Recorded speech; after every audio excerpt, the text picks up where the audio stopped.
West Indies try holder and keep voice. They had no other choice. They who tried with you now, but a short of the sorry they bring him now.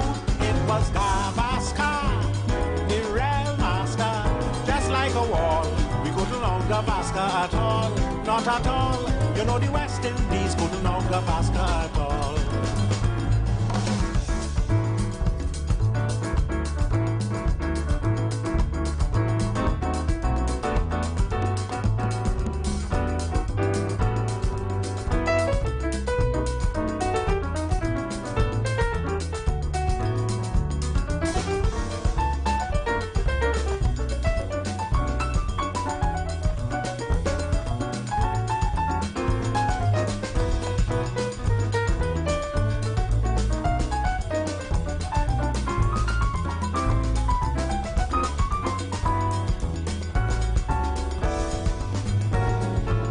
Little Desmond Lewis, also Charlie Davis, they take a little shame from out we face. But Sobers as a captain, he won plenty coaching before we cricket end up in a disgrace. Beatty here that he became a father, he catch out whole first in the cover. But when Sobers here, he too had a son, he make duck and went back in the pavilion. It was Gavaskar, the real master, just like a wall. We couldn't out Gavaskar at all, not at all. You know the West Indies couldn't out Gavaskar at all. You know the West Indies couldn't out Gavaskar at all. You know the West Indies couldn't out Gavaskar at all.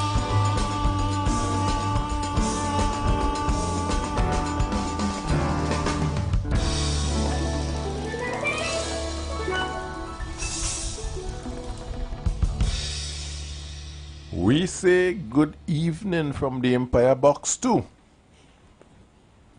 From the Street 91.9 FM. From the Empire Box, we say good afternoon to the management and staff of this great radio station. The listening audience, Trinidad and Tobago. The international audience, those live online in Abu Dhabi. Those in Vietnam, yeah, those in Russia, those in Europe, yes, those in the US, those in the Caribbean, those in Africa. We say welcome to the third umpire.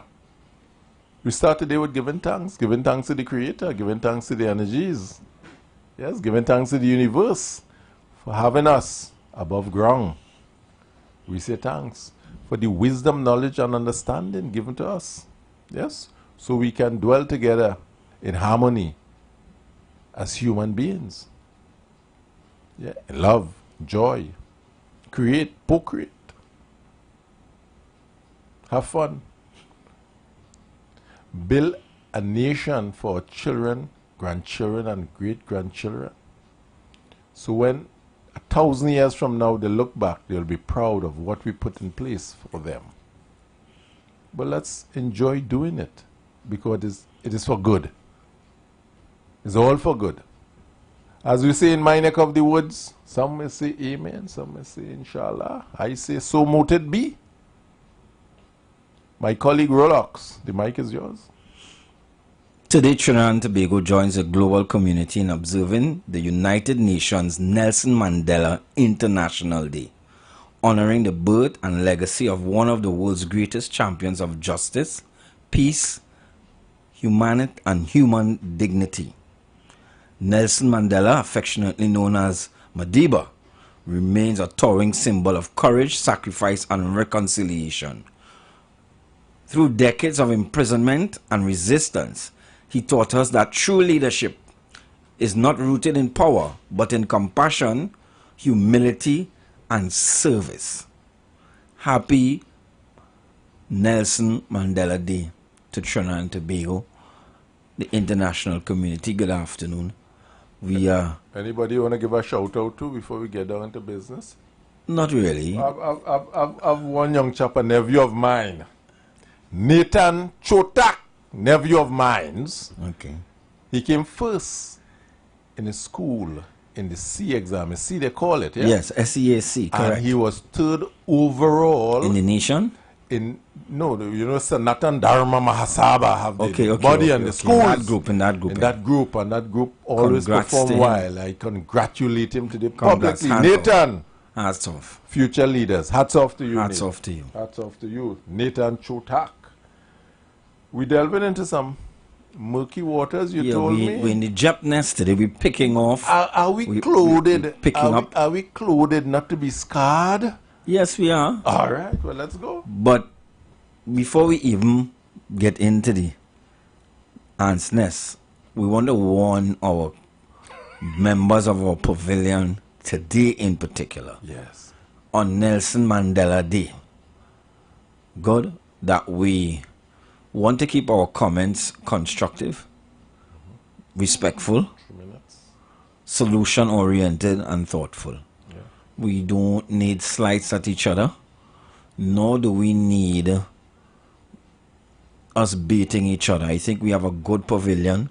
We have some good callers who will come in and deal with the issue and call it as they see it, and not indulge in jeering and attacking and, you know, getting anybody sued. Because this topic can be very explosive. It can be very explosive. Historically, it has been divisive. But we believe that we have members of the pavilion here, and certainly the umpires here, can navigate these waters carefully without causing much injury to anyone. Because at the end of the day, we all have to live here. Just remember that. We all have to live here. This is not the DR and Rwanda where we can draw lines and shoot missiles from one side to the other, and somebody in Karanaj might get hit, you know, and somebody in Sando might get hit. We just want to be very careful as we have this discussion today. And we want to have this discussion for educational purposes, for public discourse, as it is in other developed countries, you know. They are able to discuss any matter without, you know, at a certain level.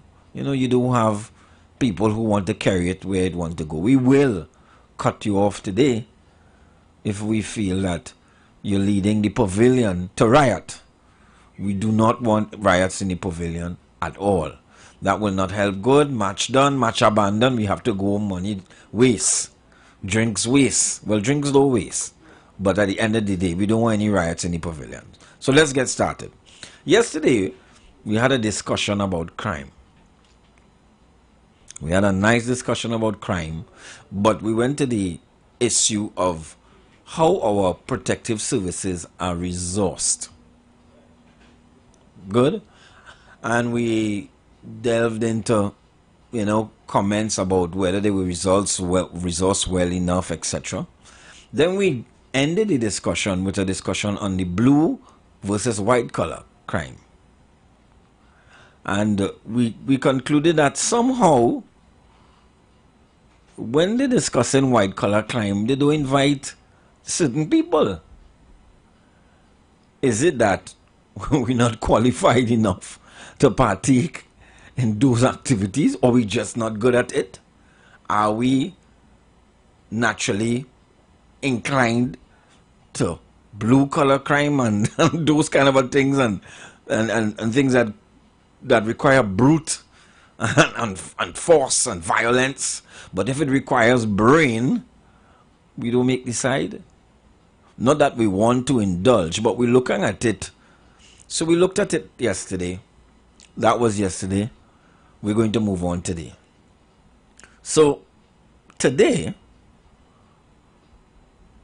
we're going to talk about, when we look at the March report on the Express today, Government Minister Jolene John has slammed opposition MP Marvin Gonzalez after he raised questions about the ethnic composition of state-appointed boards by the United National Congress-led government.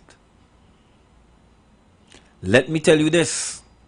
When I looked at it, and this is a quotation, I wonder if we are living in Bangladesh or New Delhi, or Delhi, That's all I can say, said Gonzalez when asked for a comment on recent state board appointments. He was speaking yesterday at a news conference held at the opposition leader's office in Port of Spain. Asked to clarify his statement, Gonzalez said that a PNM cabinet took great care when appointing state boards to ensure diversity.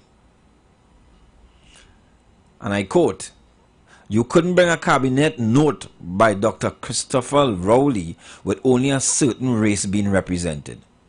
It must be represented. It must represent Trinidad and Tobago. That is how a PNM cabinet conducting itself." And Dr. Rowley would ask you directly if that board was being taken from India, if it only represented a particular race, or is it a board from Ghana?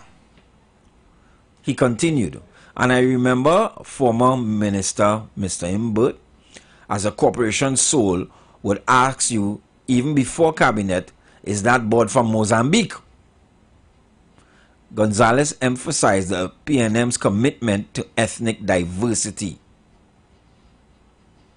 What we are seeing here today by the UNC government, it is, if it doesn't trouble you, then I don't know what will trouble us in society.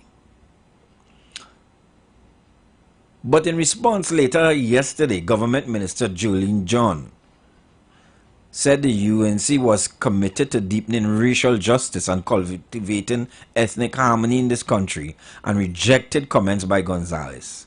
In response to questions from the Express, John, who's Minister and works on infrastructure, noted that Gonzalez raised concern about the ethnic composition of state-appointed boards, commenting on that what looked like if he wondered what we were living in Bangladesh. John condemned Gonzalez's comment, as she reminded him that the majority of the population voted for the UNC government at the April 28 general election. A majority of TNT's electorate elected the UNC to be party of government. We reject any position that suggests the PNM, whose plans and policies were soundly rejected by the masses, should presume to tell us how we should act while in government. They spent 10 years misleading the citizens and introducing us in notion that they were God-given rulers of TNT. We reject that notion totally. It is our duty to fix the country as we promised our citizens 8 weeks ago. We will do things our way and at our own pace. It will be helpful if Gonzalez directs his misplaced frenzy in fixing the party's disillusion. We are committed to deepening racial justice and cultivating ethnic harmony in the country. We will manage Trinidad and Tobago's affairs with fairness and equity to all people. However, we will never allow a party that is wrapped up in the garment of racism and complaint to the wishes of those in whose interests the PNM ruled for 10 years. The rich did get richer. By our deeds you shall know us. We were elected by a broad-based support of the society. We intend to honor and respect that trust that has been placed upon us, she said. There's more to this, but we will pause right here. There's more to this. We wouldn't get into more right now. State boards, appointing state boards. Some have suggested that it has been a type of affirmative action.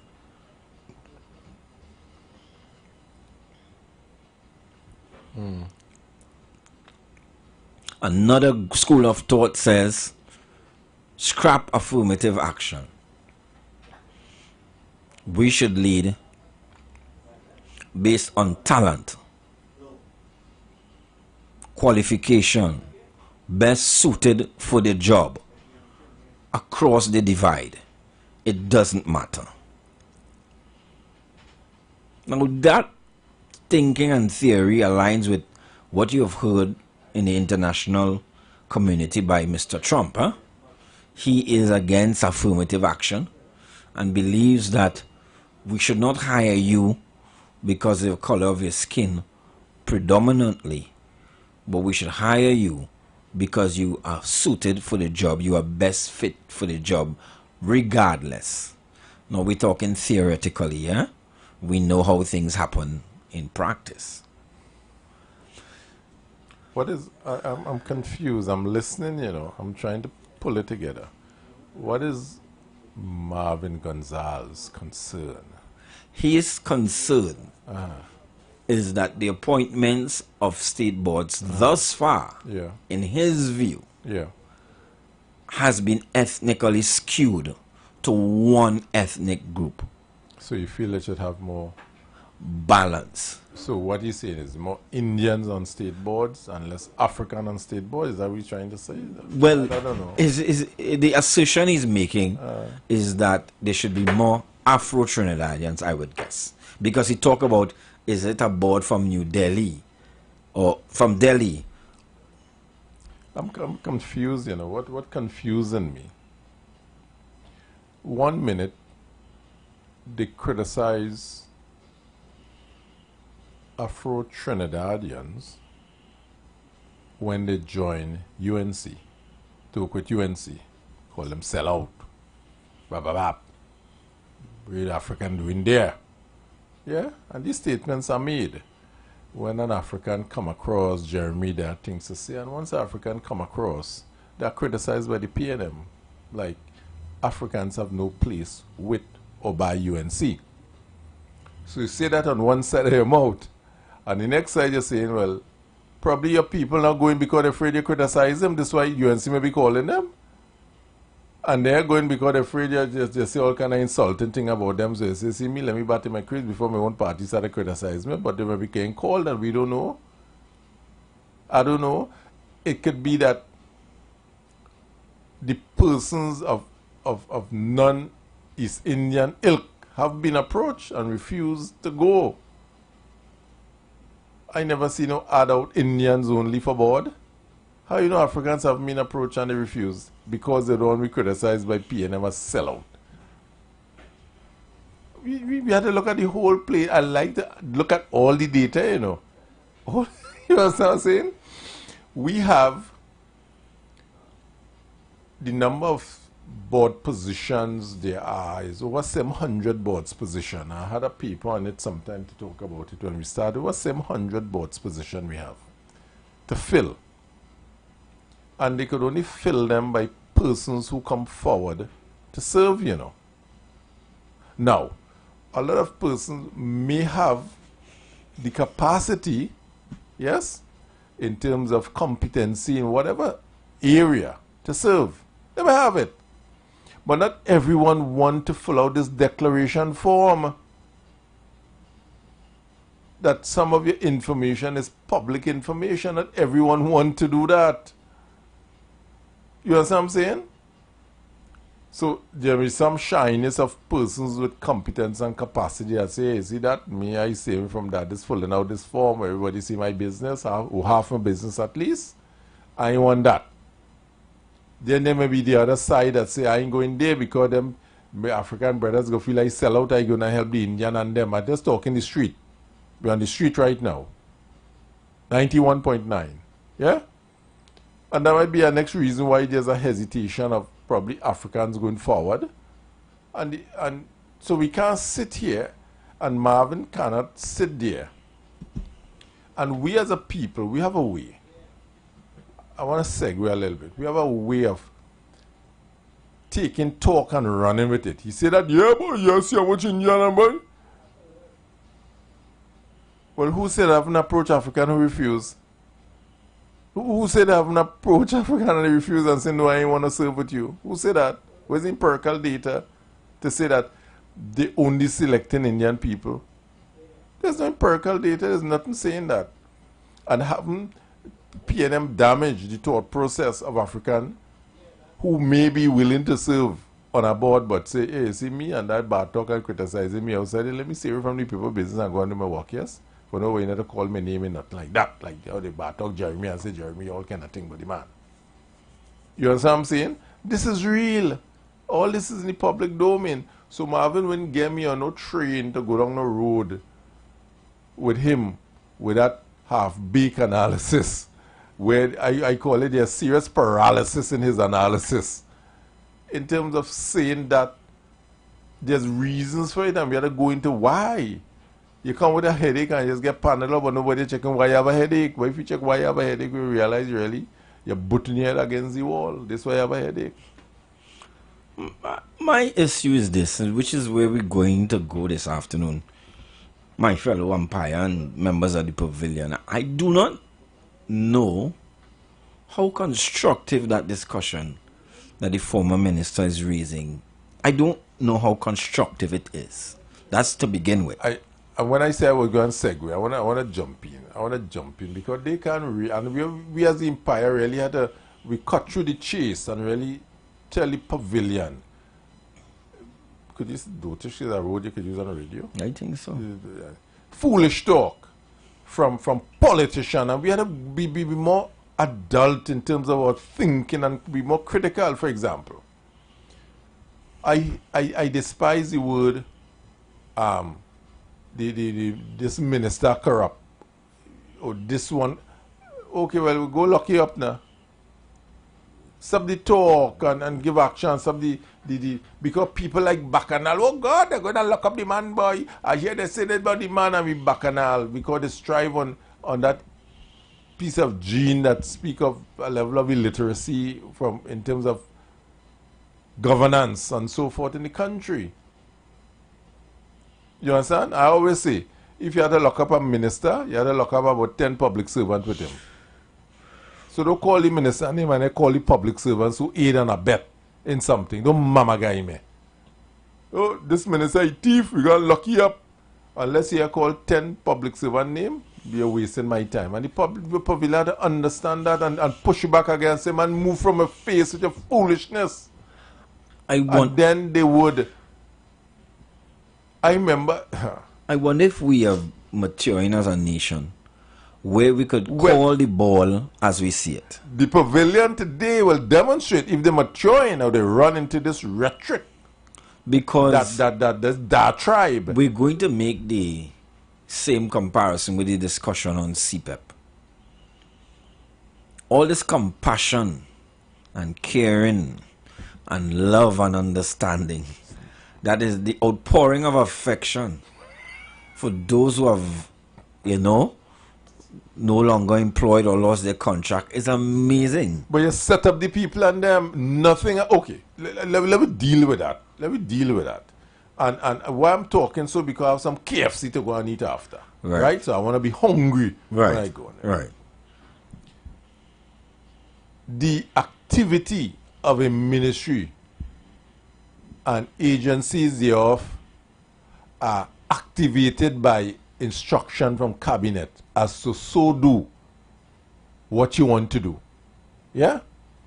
What I'm understanding, those activity of CPEP, the ministry is saying, well, you have no authority, we had no instruction from us to so do. We're doing.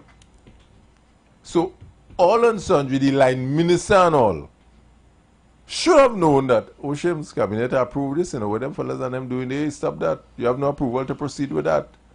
Yet they let them proceed, knowing that any sensible executive coming after will have to shut it down and will look bad in the public eyes because of lack of knowledge of the public that they've been set up by the bowlers.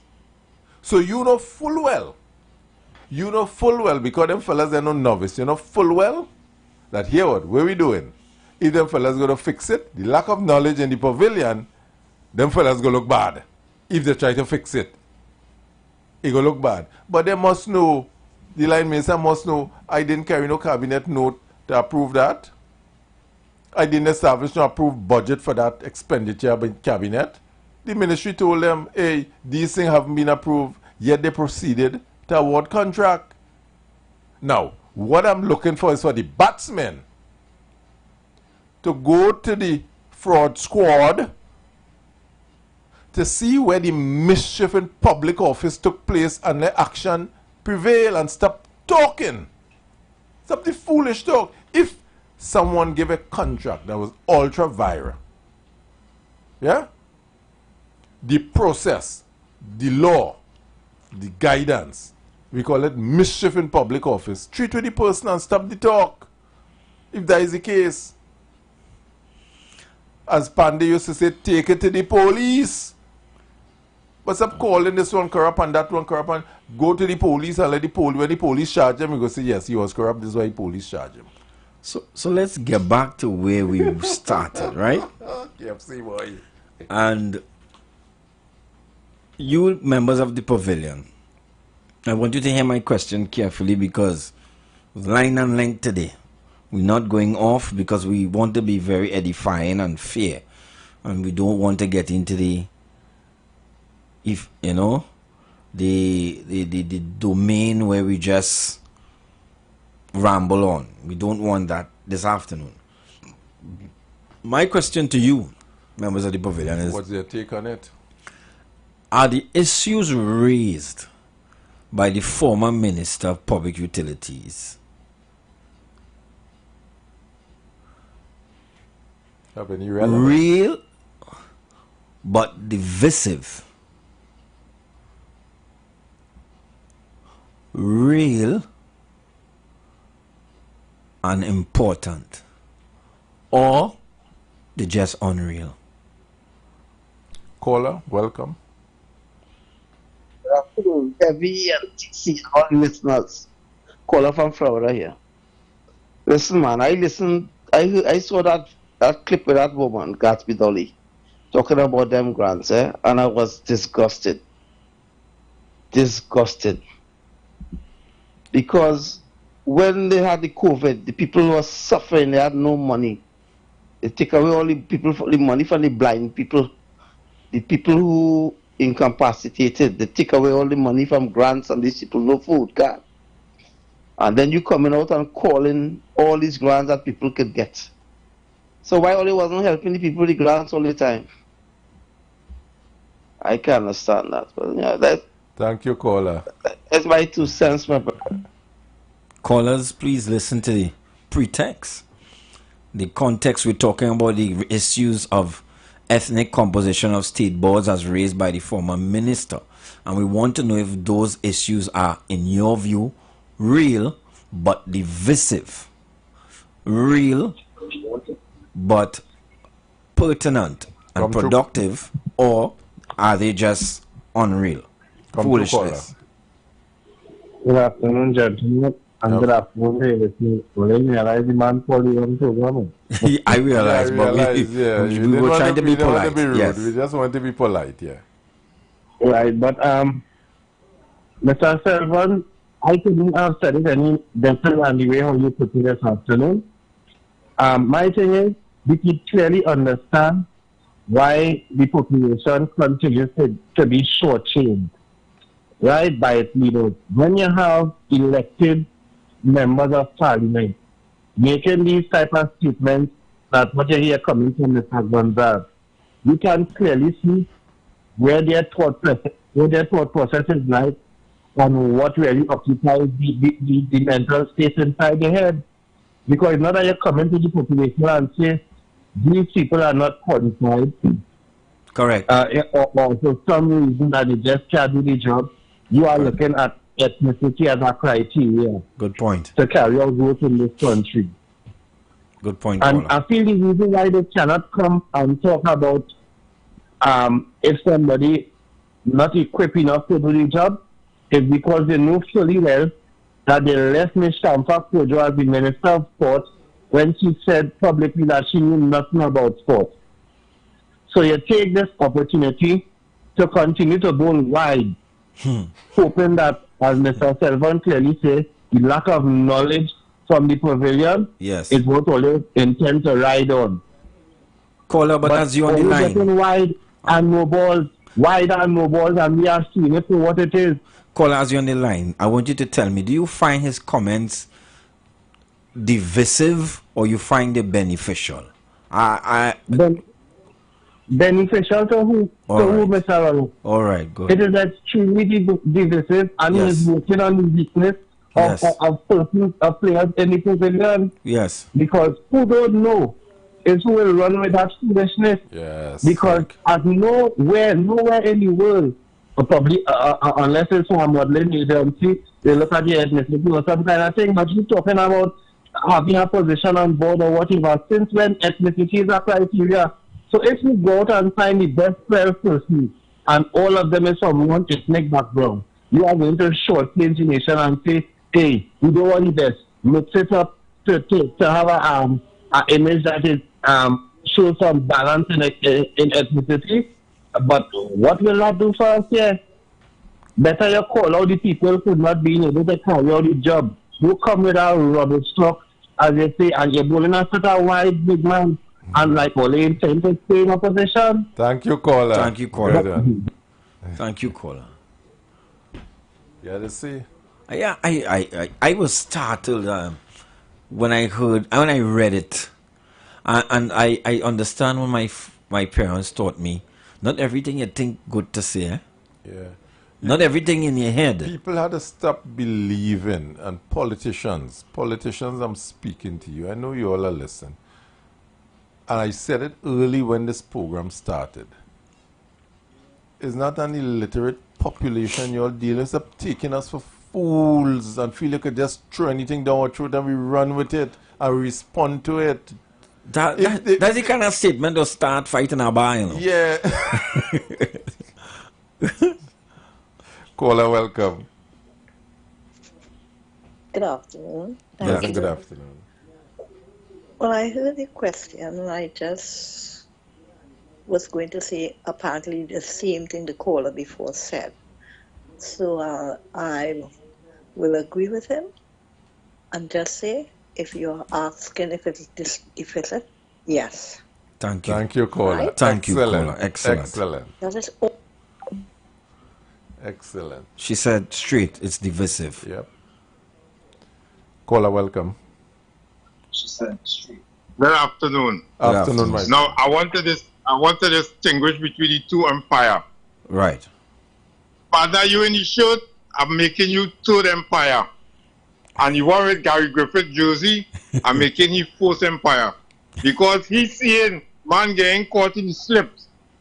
He's seeing man getting caught in his slips and still ain't getting them out there. So I'm making you third empire. Right? Now, here we're going on. You see that troop? Eh? The who? Go ahead. Go ahead, we hear You you. say you're talking to me? No. We're listening. We're not saying anything. Oh, all right. Now, you see that talk where the ladies at the night come and talking there about race? I don't agree with that at all. Because let me show you something.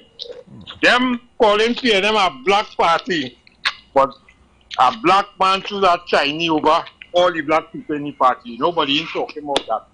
And everything them talking about is what they just do. And understand? Right now, them still along the population as little children to come and talk them kind of rhetoric. Every little thing they're grabbing at. This is the weakest opposition in history of Trinidad and Tobago. You hear what I'm telling you? They could fool some people sometimes, but they can't fool all the people all the time. Them things ain't working no more. The reason why they get voted out of office, they get bowled out, was because of them same rhetoric, and they keep coming with that over and over and over again, people still thinking like long time. They have to remember too, that they are the one that banned a Trinidadian from coming back into this country. They are the one responsible for 1970.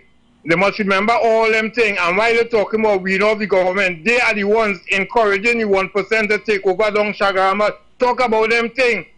Don't talk about them little things. I'm sorry for this government that in office now, you know, because here I'm sorry for them for. Them now come in office, ain't settled long yet. And the kind of pressure they putting on the government to destabilize the country, that means they have no love for the country. But the population seeing them for what they really is, and every time they open their mouth and talk, they getting the population more and more angry. Now, I like our opposition. I love our opposition. But I love sensible opposition. Opposing that need opposing. Don't opposing for opposing's sake. always say that always when the government go with something good, always will support. But as far as I see, always supporting nothing, and always have always dirty tentacles all over, even with the independent.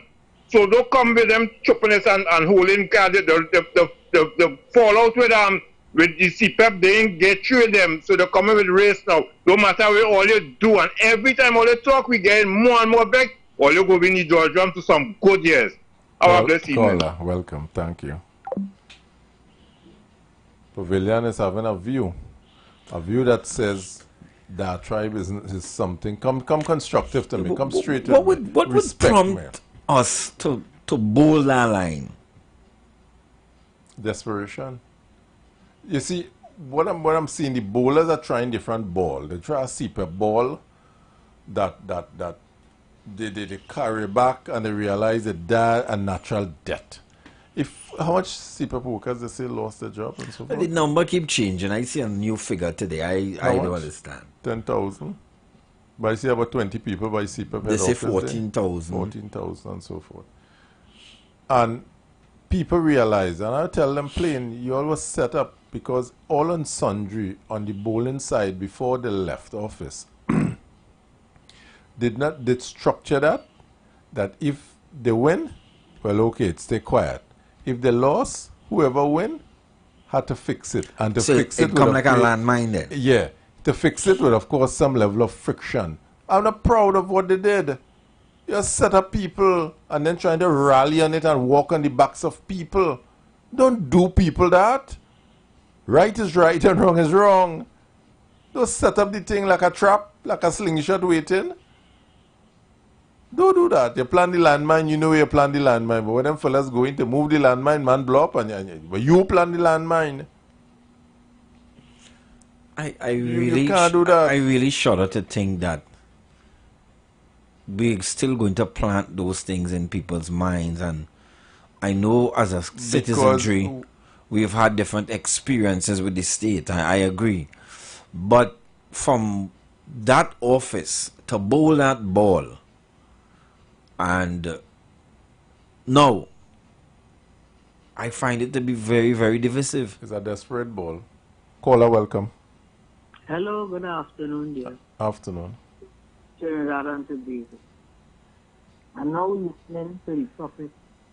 I'm now hearing you what all you say. I just get up from speaking out. And you see that the thing was everybody wants, the majority of them want to talk about. It didn't have that. Thank you. It never had that. I come in Sour here because I was living in Born. I come from Sour when I was 50 years. It never had that. I live in a wrong ways. I the first place we come from before. And it never had that. Even though it had that, it wasn't no amount. It's a few. Yes, because I married an Indian and I had 2 children, and I could tell you about that. It was not so. So I don't know why this thing coming just so all of a sudden. So everybody was together. Tamare Mohammed in school, they rest his soul in CCDC. He was for everybody. Everybody. I don't know what stupidness is this, but I will like God and take charge of that and stop at that stupidness. Thank you, caller. And Larry get out of that. Thank you. Everybody is all together. And if we don't work so and we don't do so, we will not reach nowhere. Okay? Thank you. Good. Darling. I'm telling you, and I 71 years. Thank you. No. And it never had that. Would this come out? Yeah, would this come out? All on a sudden, just so it ain't looking nice. Yes. Yeah? Thank you, caller. We have to pray on that. Yes. All right. Because good. we have younger ones coming up. Yes. Yeah. Okay, darling. Yep. Have a blessed. Thank you. We had the man say we had a prayer on that.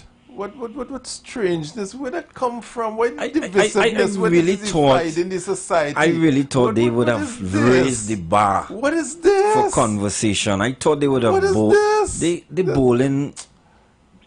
Afternoon caller. Good afternoon, Ronaldo. Good afternoon, Selvan. A pleasant Good one to you. afternoon, Trinidad and Tobago. Good afternoon, God. We having a program here and it's really heated there, God. But I'm going to tell you something. I know you're going to get a nice result this evening because it's going to reach to that. So thank you for having that happening. Okay. So let me go at our situation here now. The question is deficit. Now I'm ready to answer that yet. What I want to question is, now, the NCC board, what ministry is that under? That, well... Community development.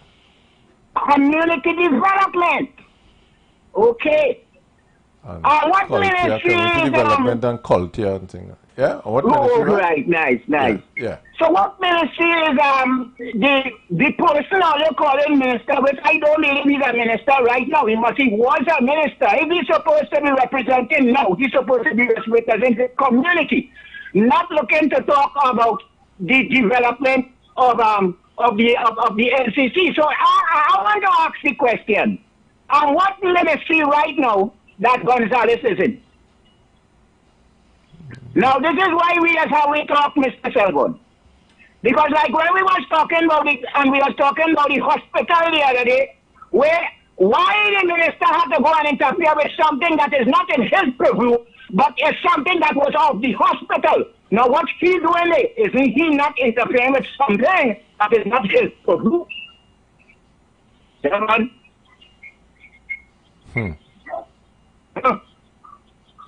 Nice question, eh?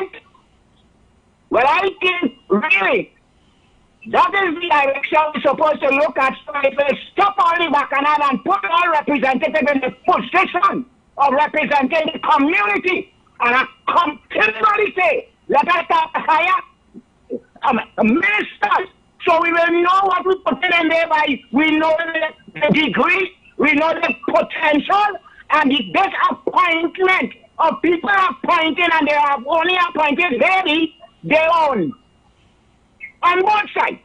Because what starts here now has to continue for the next 5, 10 years.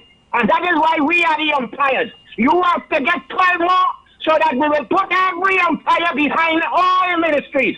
So we will deal with them from the minister straight down to the line of the public servants. Thank you, Prezi. Excellent. Okay, my brother. Thank you, Trent. Yeah. It is we question now. You know, sometimes you ever seen someone insult your intelligence by the statement or comment they've made. And we had to tell them we have rise above that, you know. Tell them you're a minister thief. I'll buff you if you come by me and have foolishness, you know. Caller, welcome. Hey, good evening, Empires, guys. Hey, welcome. I hope you're not leaning on a wall and you're standing up straight, eh? No, standing up straight. No, this is for somebody on the outside looking in, who planning in the next 10 years, 12 years to come back home to live. And that statement that gentleman make is deficient. And let me tell you why. I'm looking at the politics in Trinidad. There's a certain gentleman who was the past prime minister for a day or two or for a month. And he said to educated people who was involved in the PNM politics, who was involved in a party who was ruling, termites and potong. There was a past prime minister came on a platform, past prime minister, Dr. Rowley, said he's disappointed in his African-based people. And now you have a minister saying that only Indians are appointed on the board. So what he trying to say now, that the UNC is an Indian-based party and a PNM is an African-based party. This is what he's saying to me, right? That when the UNC in power, only Indian win, And when PNM in power, only African wins. But the question I want to ask, is it not Indian and Africans in PNM? There's not Indian and Africans in UNC? And what he's trying to do, he's trying to inject something that is in the past. Because this young generation, people who were 10 years and 8 years ago, after this 10 years, become 18 and eligible to vote. And there's technologies and programs like these and others that educate people now. There's no more propaganda and talk, so people getting smarter and wiser. You know what a lot of people is wanting to know? What is the future of my child? And that is the question you had to ask. Look on his name, guys. Blessings to you, man. Good. Where you was going with that, really? Where was the end in mind he had? To create mischief, sometimes, you know? But I realized the pavilion. I listened to the pavilion closely, and I realized the pavilion, that fall flat. You and I just watch cricket. It's a wide. You and I just watch cricket. And hear what? I feel like looking for a next ball. You see that ball fall flat. This ball fall flat, but you and I just watch cricket. Yeah. That's sometimes a man bowl a ball. Mm-hmm. And the ball hit you above your waist. Great. And the man will say, sorry, you know, you're trying to bowl a full toss. Yeah. The ball slip. The next time you do it, you know he was trying to bust your head, right? It wasn't a full toss. But you say, sorry, they had luck there. How you feeling? And get that rub. Yeah. You know that ball was to hit you in the ribs, eh? Yeah. Deliberately. It was deliberately to hit in the ribs. I do like how... Why? I sat down... I'm glad we in the Empire box, really. I sat down and I'm seeing so many other productive discussions. Yes. The state board discussion is a nice discussion, you know. Mm-hmm. We could talk about talent. Competency. We could talk about competency. Capacity. Yes, we could talk about capacity. Output. We could talk KPIs. about output. We could talk about all of that. We could the boards being reviewed. Yeah. And subject to performance measurement. Yes. And performance management. Yes. We could say this board has been in 3 months and the institution is going downhill. Let's move the board. Next. I can understand, and everybody will buy into that, you know. So you put a new board and a team in Wassa. Yeah. Here what? Those 6 months, let me measure. Yes. And then we say, hey, 6 months and again worse, let me move the board. Yeah, on board with you. Yeah. That discussion will carry us somewhere. Because it's a measurable discussion that all of us could buy into. With them a race. New Delhi and Bangladesh. And Bangladesh and what the next and one? Ghana. With 7% and Mozambique. 7% say Mozambique. 7% say Mozambique. 7% online tax in Mozambique, you know. But you know what puzzles me? I don't know if all of them understood or buy into what the discourse that took place by that MP. If all of them bought into that conversation, they say, yeah, boy, that is a nice thing to talk about. Go and talk about that. Well, we're going for drinks. It's drinks time on the Third Empire. See you after the break. We'll be back. You've got bills to pay, and so do we. Let's go pay some bills on the street 919 FM.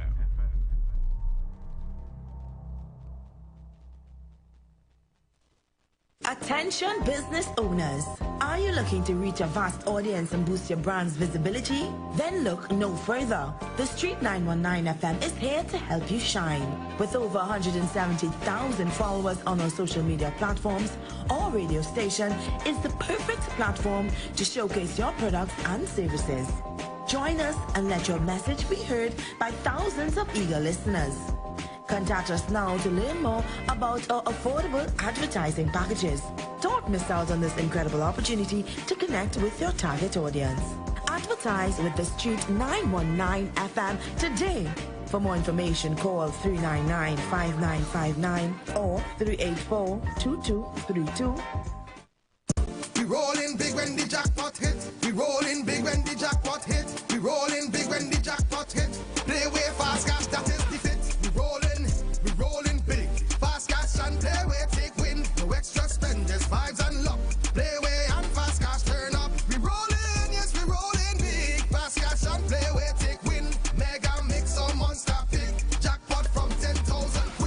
jackpots starting at $10,000 have now been added to NLCB's Playway and Fast Cash games. Wager on Playway Mega Mix or Fast Cash Monster Draw for a chance to win the jackpot after every draw. Don't miss out. Visit NLCBgames.com for details. Players must be 18 or older. Please play responsibly.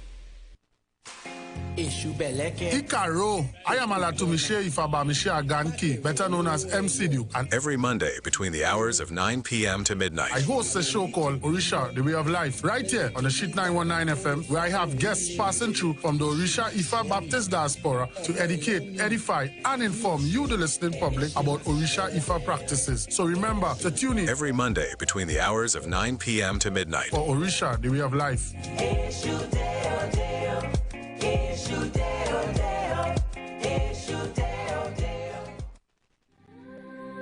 When your corporate event needs more than just food, it needs an experience, a Michelin experience.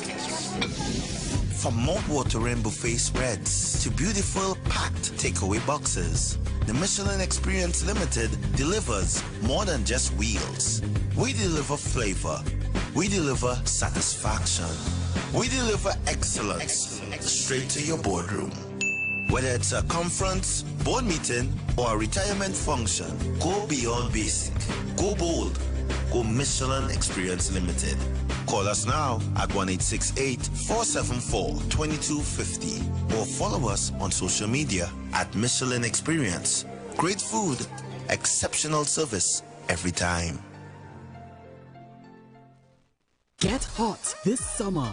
Oh no, we mean H-U-T, as in hot days mean hot deals with Pizza Hut. Get one large pizza plus single breadsticks for only $135, or go bigger with two large pizzas, family breadsticks, and cinnamon rolls for just $290. All your favorite pizzas with all the toppings you love all summer long. So head to the Hut and get your hot deals while this offer is super hot. Pizza Hut, now that's delivering.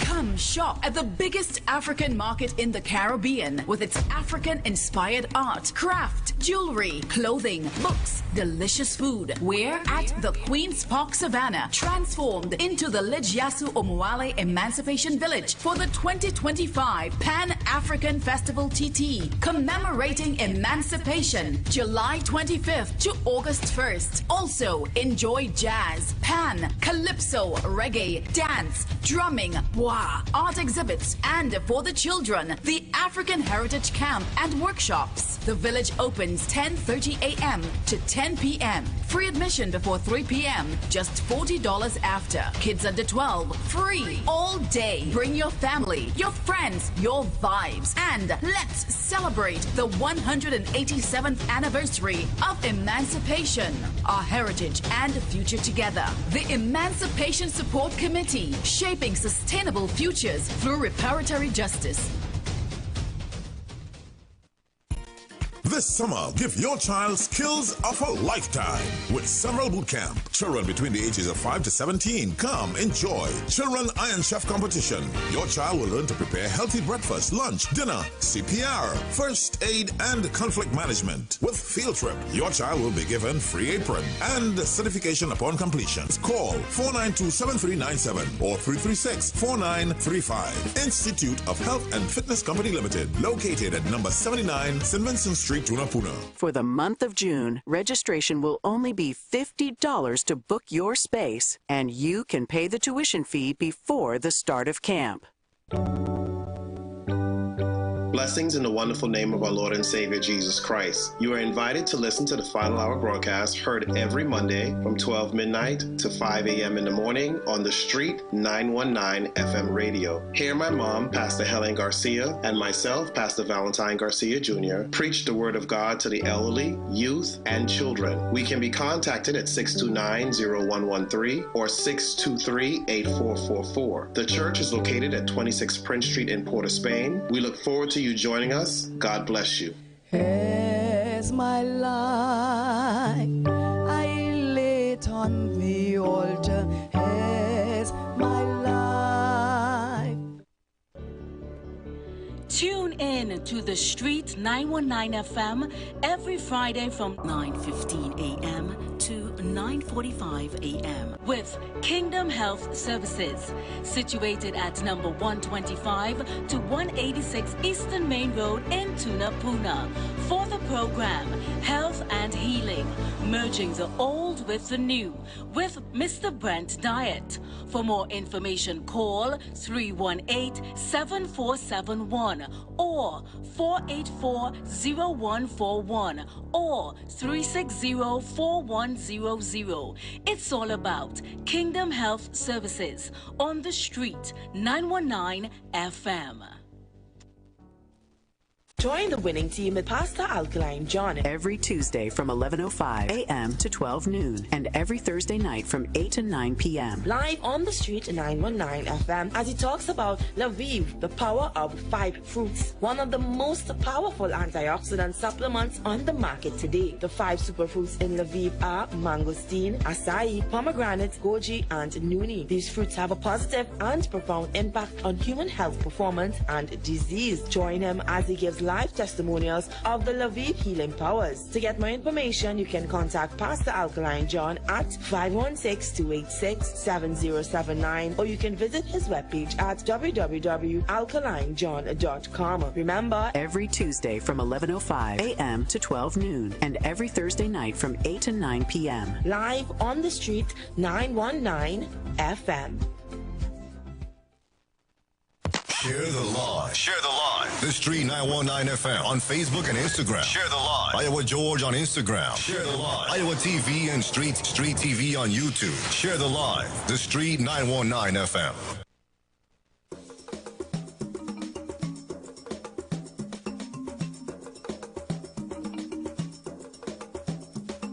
United together, come together, stronger together, unite together, united together, come together, stronger together, unite together, united together, come together, stronger together, unite together, united together, come together, stronger together. Emancipate yourself from all of the mental slavery. Emancipate yourself from all the bad mind and envy. Africans must love each other. Help one another, pray for each other. Emancipate yourself from all of the mental slavery. Emancipate yourself from all the bad mind and envy. Africans must love each other, help one another, pray for each other. Tell my people gather together, together.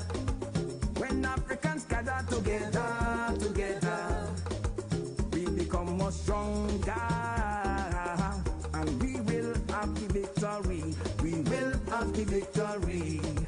When Africans gather together, together. When Africans gather together, together, we become more stronger, and we will have the victory. We will have the victory. Let us stop killing each other, each other. Respect and love one another, one another. Uplift and help out each other, and rebuild our families, rebuild our families. Let us stop killing each other, each other. Respect and love one another, one another. Uplift and help out each other, and rebuild our community, rebuild our communities. Emancipate yourself from all of the mental slavery. Emancipate yourself from all the bad mind and envy. Africans must love each other, help one another, pray for each other. Emancipate yourself from all of the mental slavery. Emancipate yourself from all the bad mind and envy. Africans must love each other, help one another, pray for each other.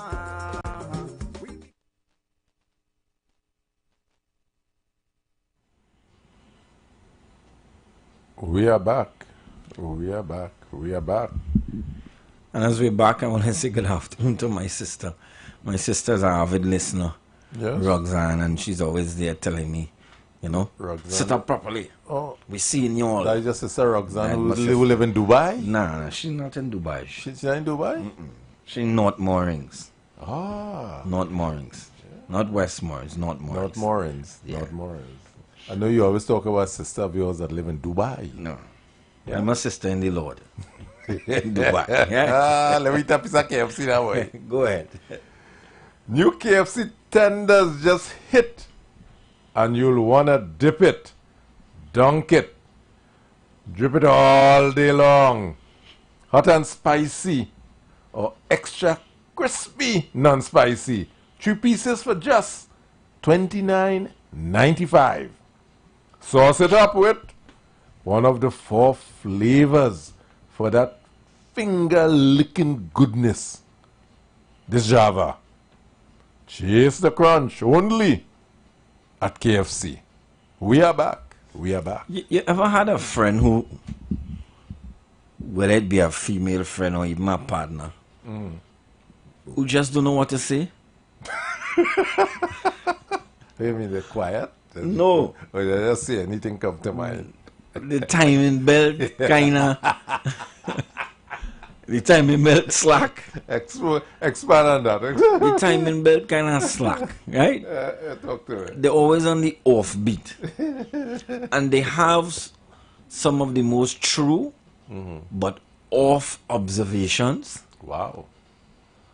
You know some people who verbalize everything that comes to mind? Yes, okay. I just talk my mind.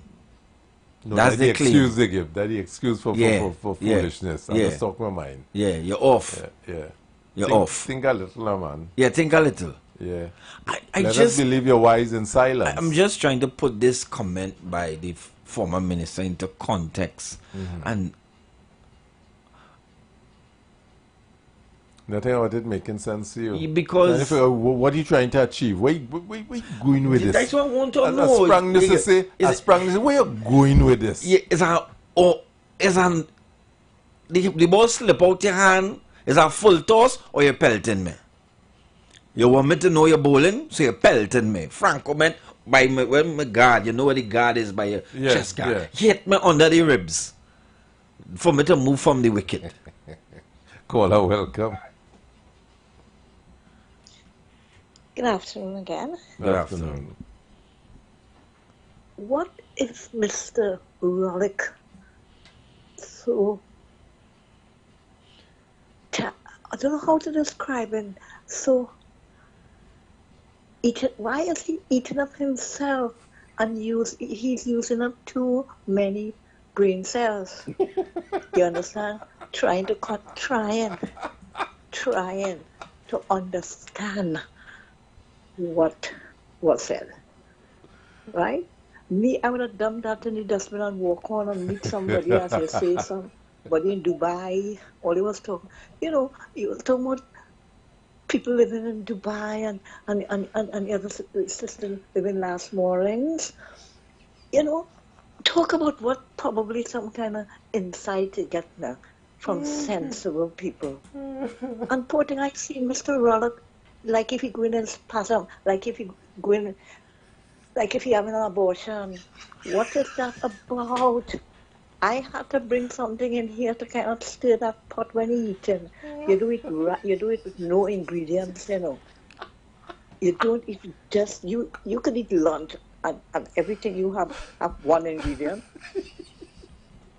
This is what you remind me of. I looking sometimes because I accustomed to hear all the insightful things, so good, and the pavilion, even everybody like they rock to sleep, because nobody takes that man on, only Mr. Rollick. I don't know what kind of ball you want. Somebody has to come and spin something or some kind of thing, I don't know. Thank you, caller. Thank you. Good grief. She said, we said it with energy. We call it the man sleepy fall, chew e-ball. Don't take out e-ball. Just caller, welcome. The empires. Mr. Selvan, I tell you how you just read that KFC advertisement and how you get trouble. You're stirring up feelings. And that is his friends. His friends are calling. no, but what they call us with Mr. Ronaldo? No, this is a conversation have to be made. But it's important. You cannot always have comfortable conversation. You must have the conversation that make you feel uneasy. And this is the only way we develop. Correct.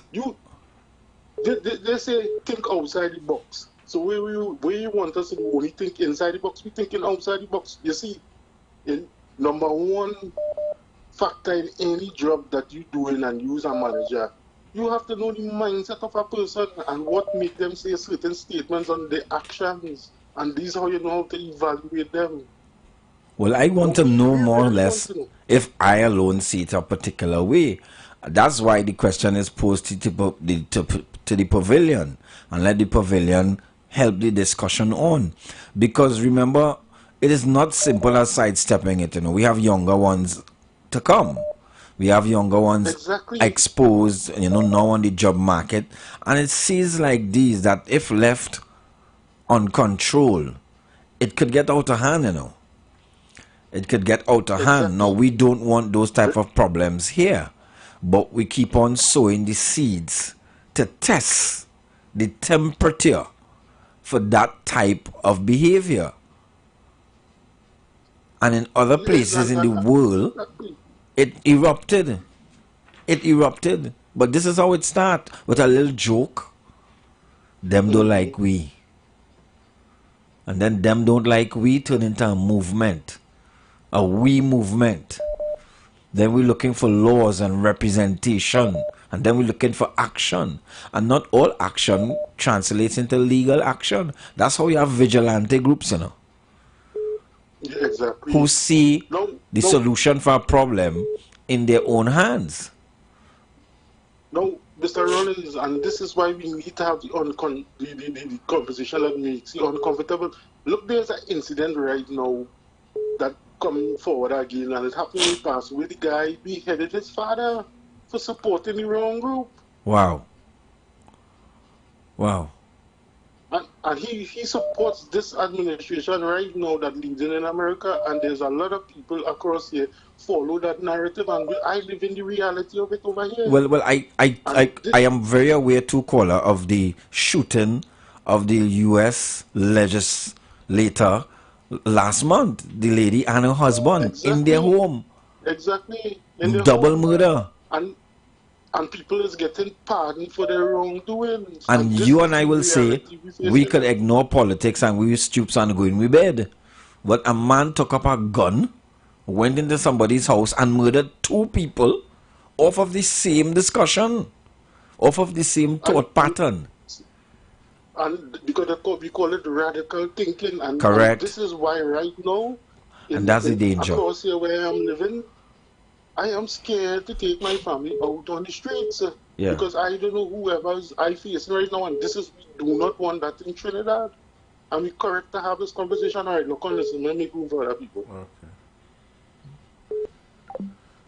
Okay. Caller, welcome. Good afternoon. Good afternoon. Well, we are free to have this conversation. But why shouldn't we? Are you referring to the former Minister of Public Utilities? Yes. Right. Why are we afraid of this conversation? There shouldn't be no question to have this conversation. First thing I asked earlier on, is it what he's saying? Is it true? That's the first thing. I don't think he bowl a ball and he bowl a ball without facts. And I'm not talking about the appointment to the National NCC. I'm not talking about that board. I'm talking about several other boards.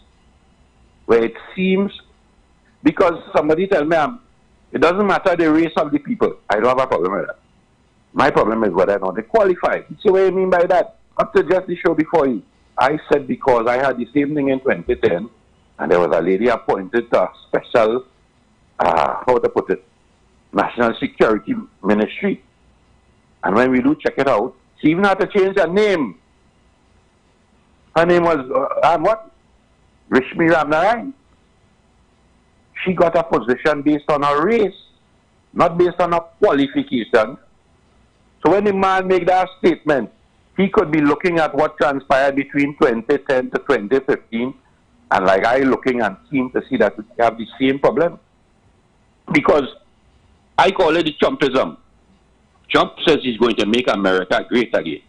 There's a group of people who supported this present administration because they tell themselves African people had power for 10 years and it's time for we to rule.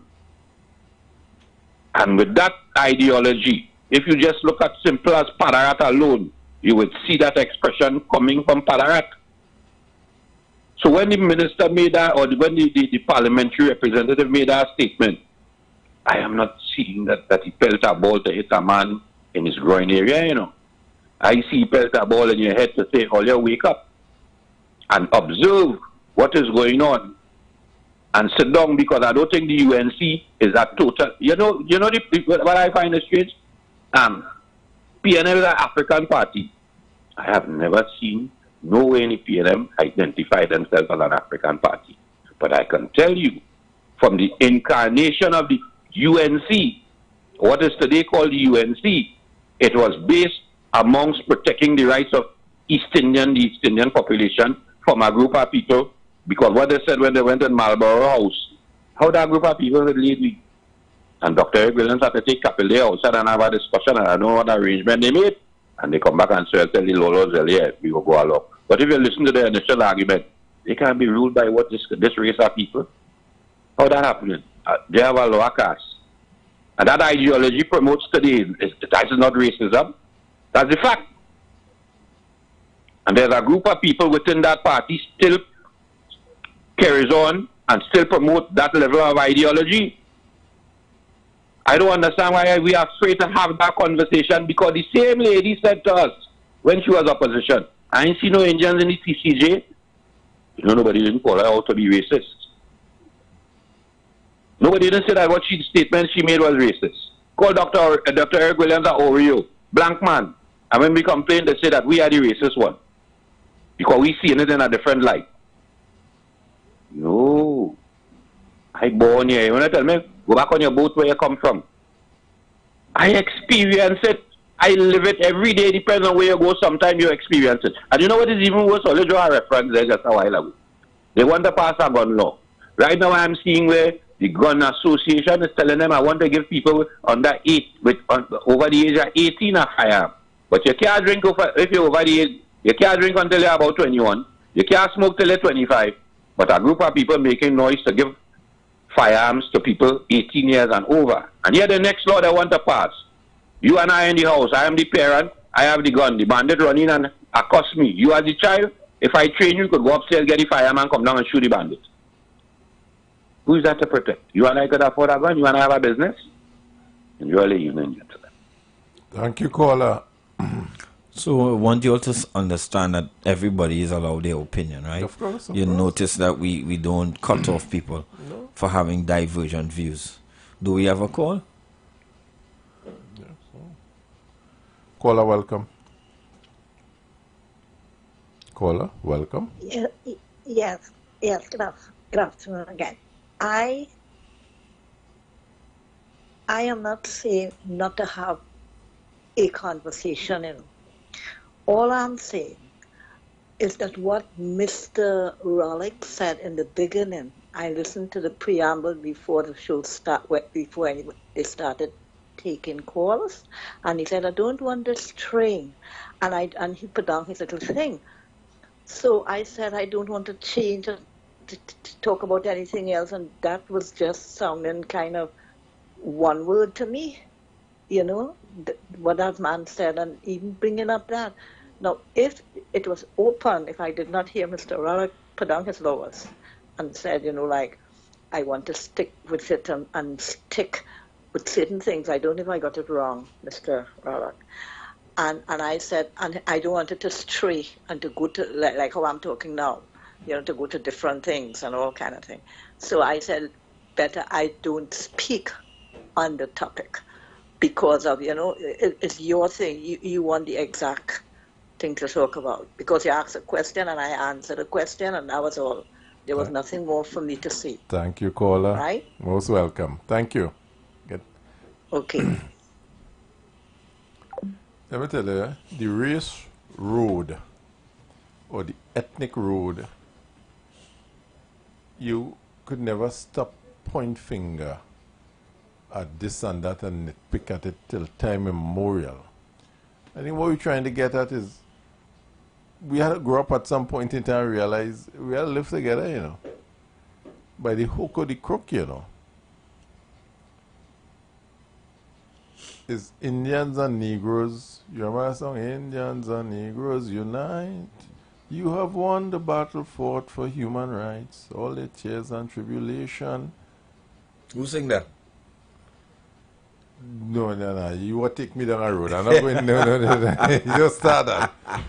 And again, that we have to mature as a society. We do. And say, I could say, well, it was an Indian government that gave Baptists the holiday.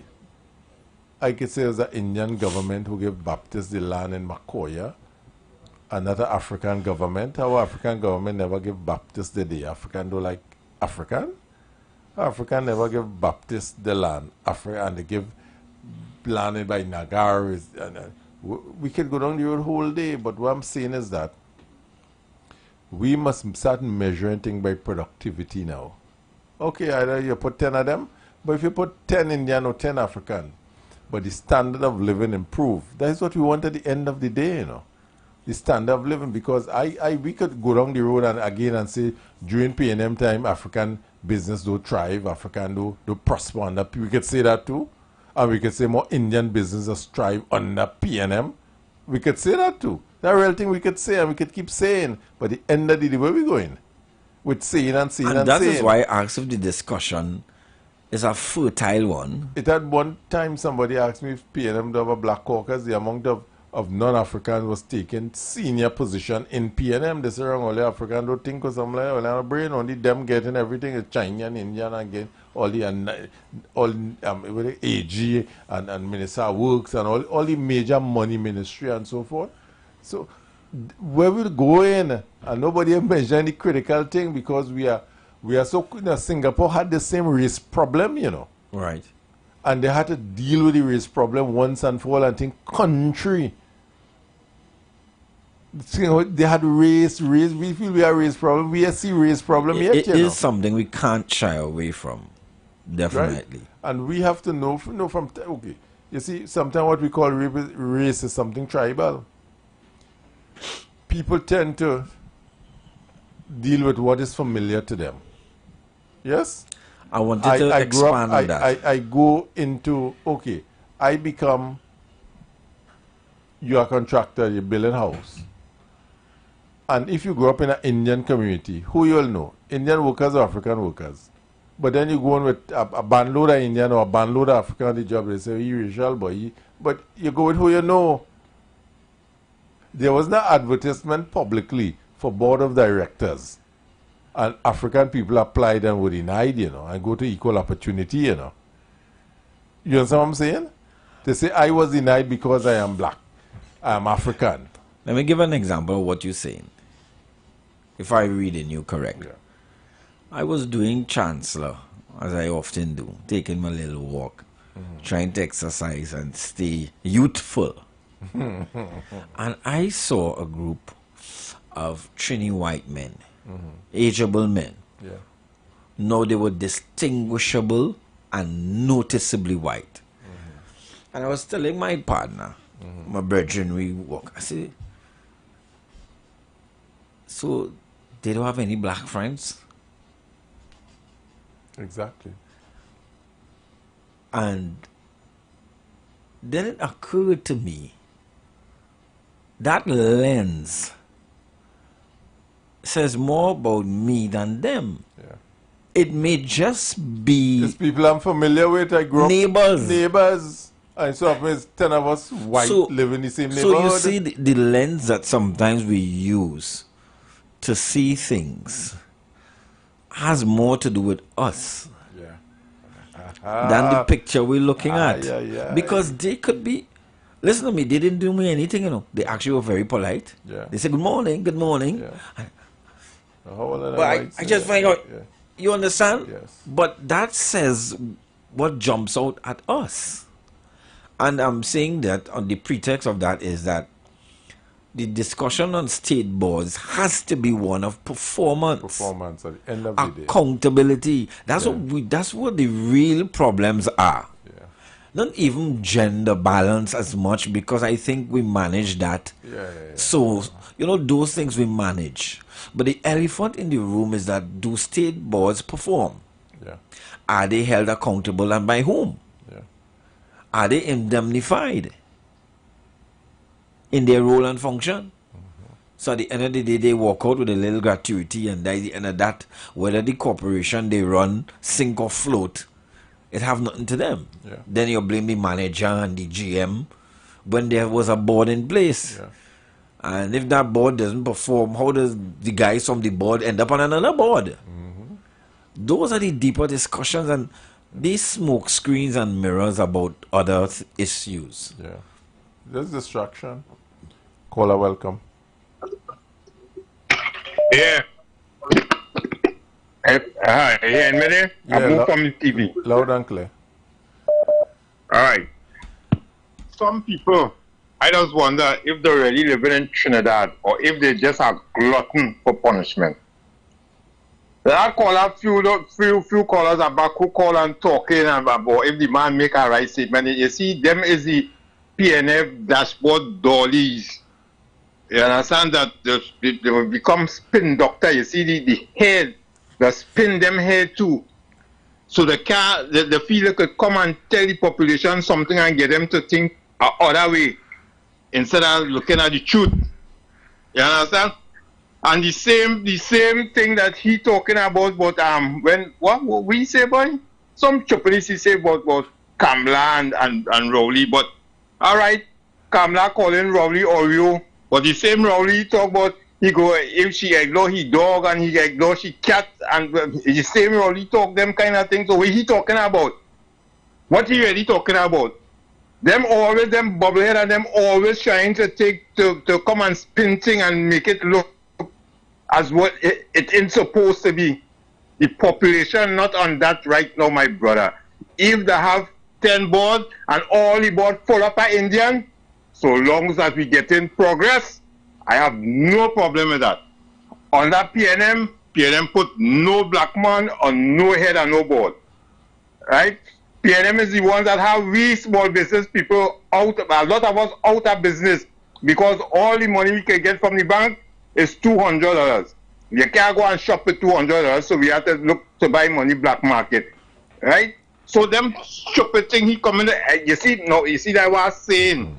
Every time the opposition talk, the population getting upset, and every time bubblehead like them talk, we get more upset. That same ladies at the night will come and talking. They know as he get in office, the first attack he make was to give Duke how much time to leave office.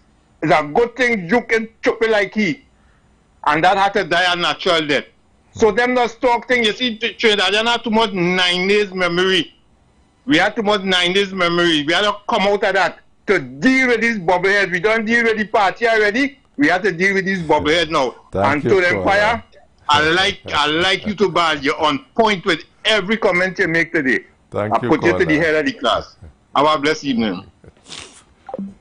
We must have a discussion on utility, on functioning. Where we is want that the above country us? to go, you see? Is that conversation too much for us? Hold them to no. Why we having the conversation really is to tell them, hey, we don't stand for that no more, you know. Correct.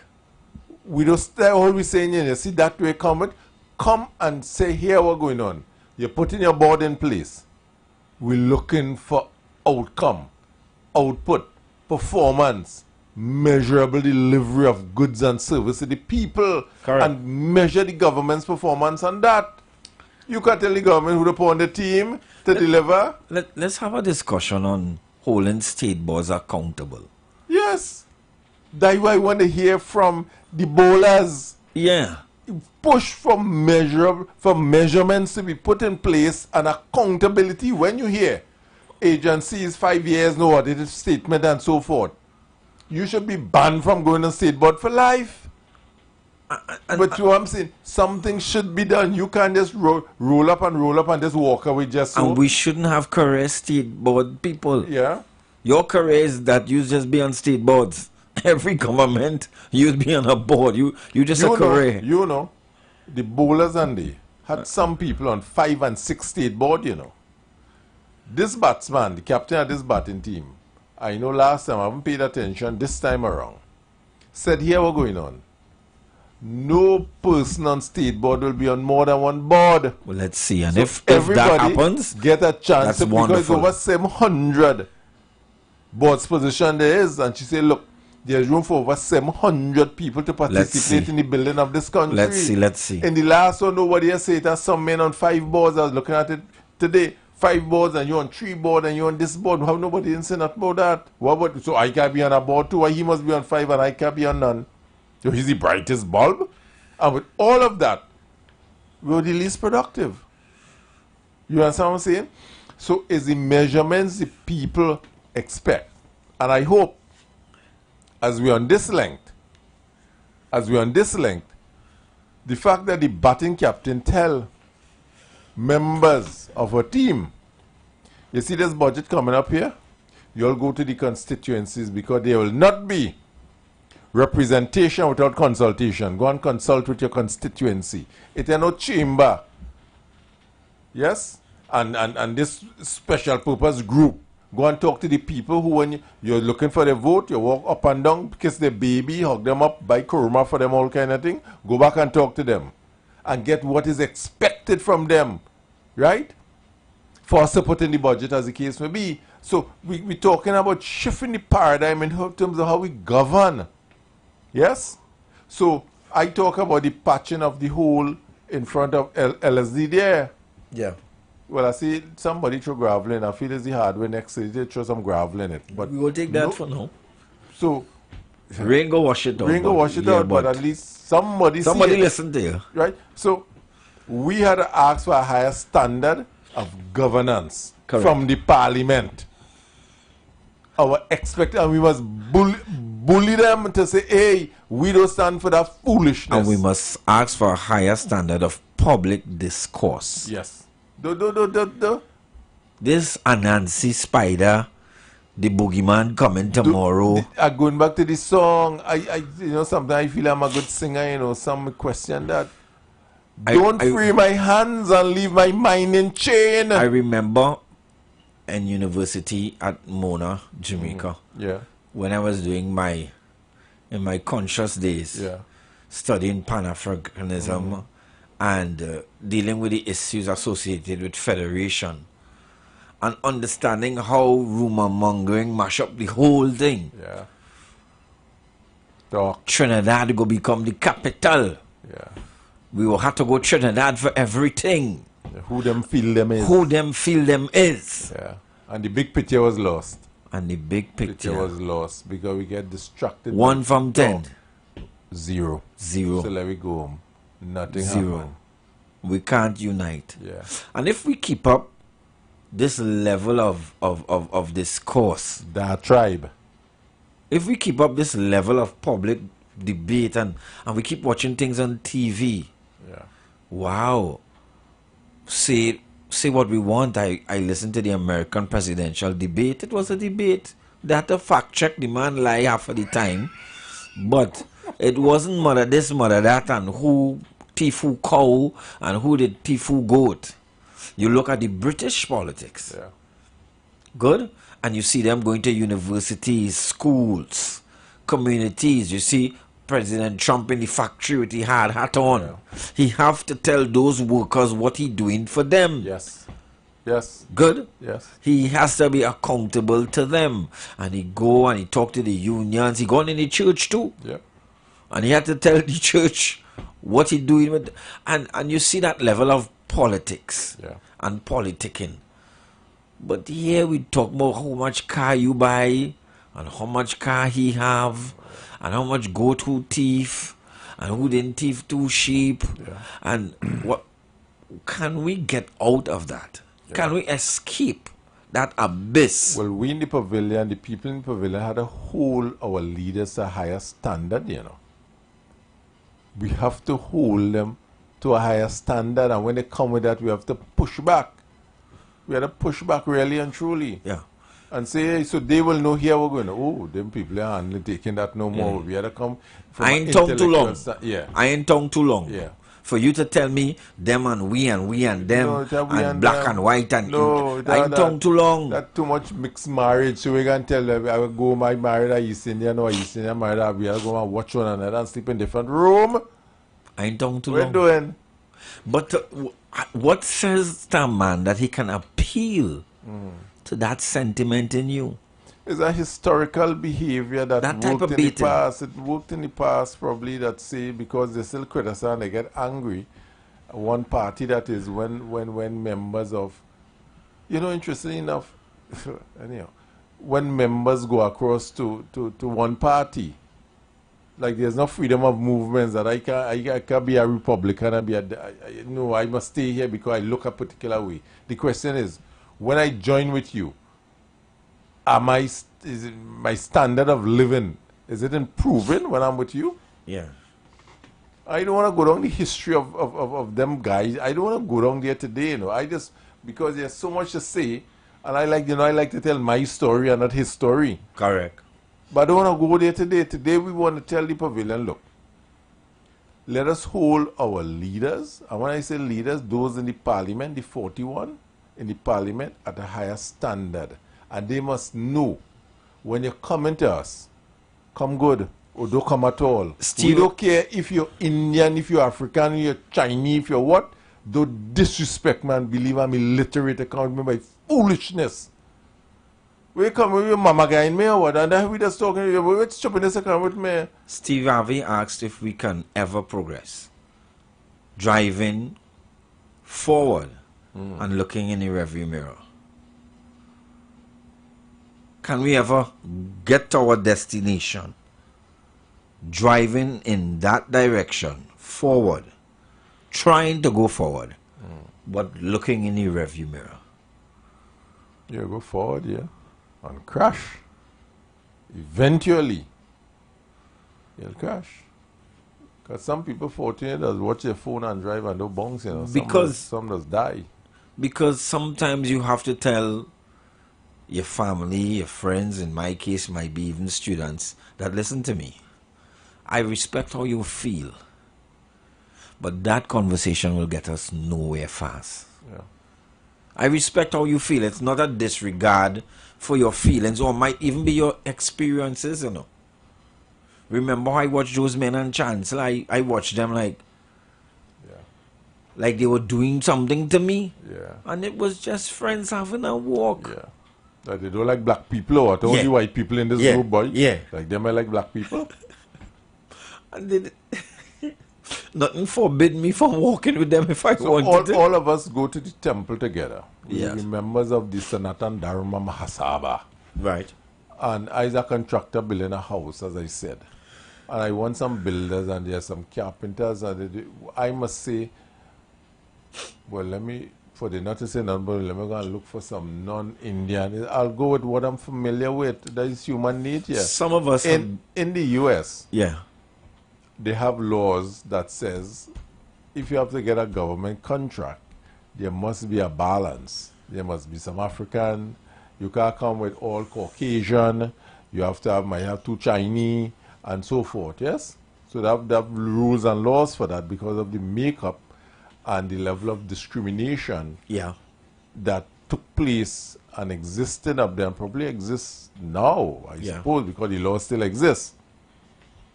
Are we saying we have that level of discrimination here that we have to be mindful of how much Indian, how much African on board to make sure it balanced?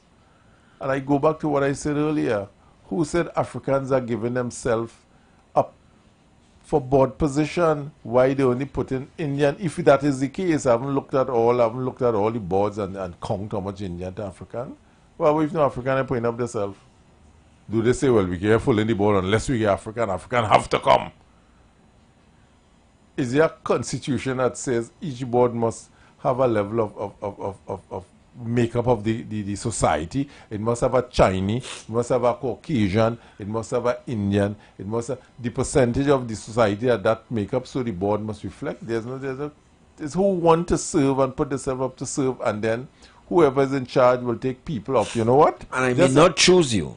No, I'm going at people who share my vision. Well, that's what I was going to say. You could put a set of people and they share your vision. You're putting people for people's sake over for popularity. It's not a popularity contest. I may not choose you, but why do you feel that I've not chosen you because of your ethnicity?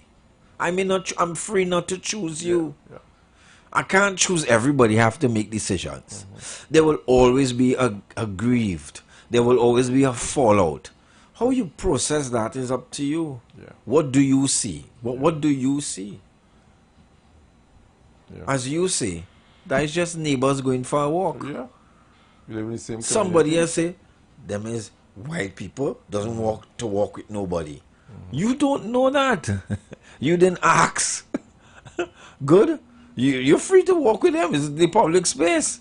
You know, in some communities in Trinidad, a good friend of mine, doctor friend of mine, gave me this story once, and we had a really growth. He was cutting his lawn, but he lived in a particular community. Yeah, cutting his lawn. A man showed up. Say, do you owner the house around? Because you don't believe he could be the owner of the house. Perception. Yeah. And why you believe half of, okay, how you know those same non-African who on the board of African wife? You see how we can twist the thing now? So probably a son of them have African wife. What are you trying to say? See what you hear on the head? But the man wife may be African, maybe a Chinese, maybe a Caucasian.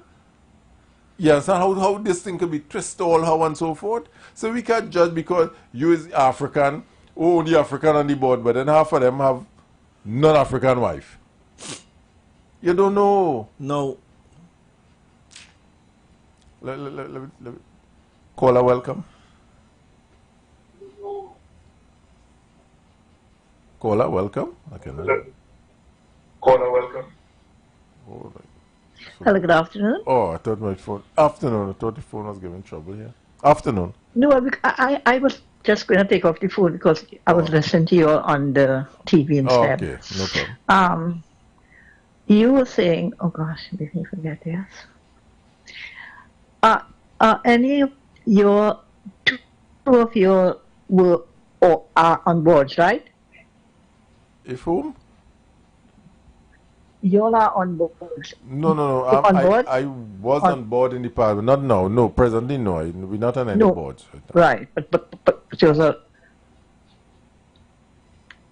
you were on a board. Yeah. Right? Yeah. Mr. Roddick too? No. Mr. Matterson or whatever. No, neither. He was on a board. No, neither. Because what I'm trying to find out is you are saying we have to hold these people responsible. Now, I don't know anything about boards and don't know, I'm not, too office. I don't deal with the government. I more deal with local, with private or something. So what I'm trying to tell you is this. I thought all boards were on board. That they know what they're doing, they know why, when. I thought just like in workplace, like when you all were speaking about the workplace, right? I thought boards, you could correct me because I don't know. Yeah. What you're saying, we have to hold them accountable. Who have to hold them accountable? Us?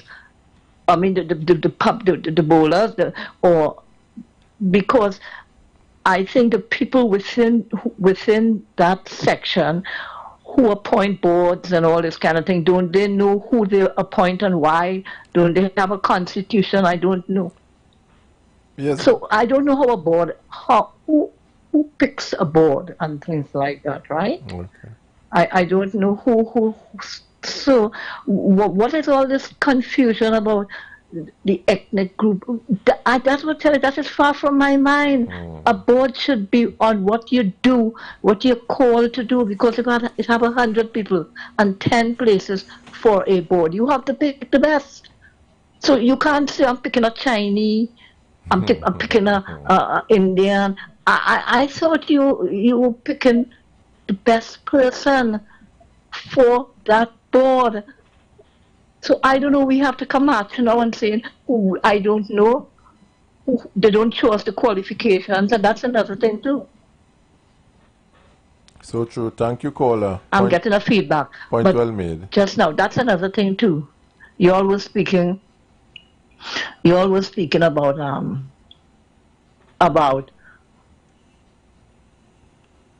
you hearing me? Yeah, loud and clear, loud and clear, loud and clear, loud and clear. Oh, sorry, but I just got cut off. No. Right. Another thing too, you all were saying why I asked you all if all you was in board, you know, and you're saying about the people and they coming out to the people to say different things. Let me tell you something. I see whoever is in governance, who is the administrator, call, whether whoever, PNM, DLP, UR, whoever, call people out. Well, not in the nowadays and thing, I talk about nowadays especially. And 10 people come out, if any. You all ever watch that? You all ever watch when they have a symposium or something for people to give their views? How many people come out? You might have a little more election time, they come out to hear a little bacchanal. But normally, we were having a constitution. Where's our constitution? Because all what you're speaking there would make no sense if we don't even have a proper constitution and nobody bothers. And if they call it tomorrow, 4 people will come out. Well, I shouldn't say that. Right? Because I like this administration and I know it's going to change a lot of things. Thank you, caller. Right? Most welcome. Thank you. But you have to remember that we do. Thank you. Some people accept responsibility, yeah? Thank you. Good. Caller, welcome. Welcome, man. You know, yeah, just stop. Caller? How? Yes, I'm right here. Yeah, hearing you. How did this thing come out? You know what I remember? There was a question that was asked. How come the police service has so much Africans? You know who asked that question? Yeah. How come? And then up comes a particular administration and intent was to fill that void. Do you guys remember that? And what administration that happened under? And I said it wasn't my fault because policemen in Trinidad and Tobago in the early stages were brought from Barbados because of their height to become policemen in Trinidad and Tobago, and it's just fortunately more Africans apply to become police in Trinidad and Tobago than East Indians. And we come back to today. These questions were being asked about me then. So I can ask a question now. Why shouldn't I ask a question now? And it is not my fault then that because of what transpired that there were more of us there than them. And that had permeated the public sector for a very long while until one administration got into office, which was the Pandey administration, and decided that they are going to correct that. If the PNM was to do what America does call it, they have a name for it. Affirmative action. Affirmative action. If the PNM was to apply affirmative action in Trinidad, you know what happened? Half of Trinidad would have burned down. Because then they were dealing with one race of people. That's what I tell you. Because the same people tell you how PNM was Russian people, but the same people to come to tell you they give you a baby grant, but they giving you a baby grant, you know. But the PNM make babies without fathers. How? You understand my logic? Jolly evening, gentlemen. Thank you, caller. Caller, welcome. No, lost him there. We had to decide where we want to go, you know. Yeah, and the train can't hold everybody. Yeah. We can't take everything on board going forward. There's some things we have to leave off the train. Yeah. We have to determine as a country where we want to go, where we want to take it, the outcome, We're looking for children, grandchildren, great-grandchildren, and the legacy we want to leave behind. That is important. And if things of old weren't in the best interest of going forward as a population in a positive direction, let's not condone and encourage it and say them and we. Is it them and we stimulation that's caused the bacchanal, you know? Exactly. Because, well, them do it, we could do it. Well, them next time come, well, them do it, we could do it. And we had to say enough is enough. We're doing it in my best interest now. And the person who's showing you them and we getting richer. Yeah. But he doesn't line with them, you know. That's what I'm telling you. He telling you them and we, but he line with them, you know. Stay away from them. Stay away from them, but he when you check in the corner, he with them.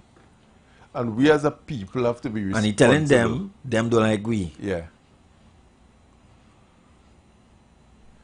Yeah. Caller, welcome. Hello. When I asked a question earlier on there, and I still sit and studying the question. Now, I was a president. I had all the members and executives below me. Now, if something needed to be said, and I just see it in the parliament, I just see it all in them parties and them.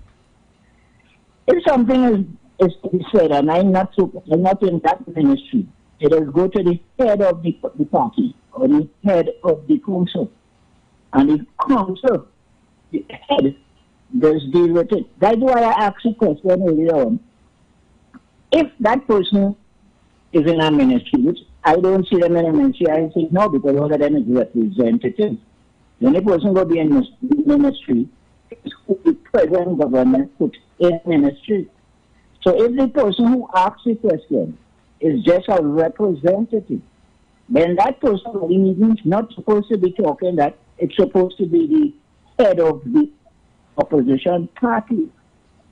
There's a way of doing things through this democratic system, and I find in truth that's what we are. Because we're doing things obscurely, we're doing things wrong, and in many cases where people do not understand the politics, they don't know. So what I think you will be able to answer for me really, if I'm right or I'm wrong. All right, caller, thank you. Good. Take you up to the break there. So we're going to jump into our next discussion after the break, because we have some more burning issues of state on the match report. Yeah. We're going to leave this here from now and follow it in the public discourse. Yeah. We're going to follow it. Don't worry, we're going to follow it, because at the end of the day, we are grateful for you, the pavilion, who have weighed in on the topic. You have given your view, and all views are welcome. And let's say that we are, as the umpires, we have the technology of and the advantage of review and analysis, but so do some of you in the pavilion. You all are just as good and just as very intelligent. Very intelligent. I like the debate. So we want to keep the discussions and the debate very informative, edifying. Even if it's controversial, we don't mind. Good? We will not engage in too much foolish talk, but we will explore all topics. We're going for the drinks. Maybe a drink will help this topic go down. Calm down. Calm down. See you after the break on the Third Empire. We'll be back.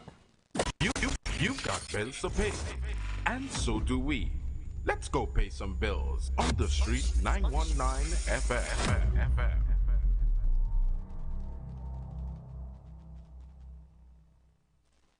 Attention business owners.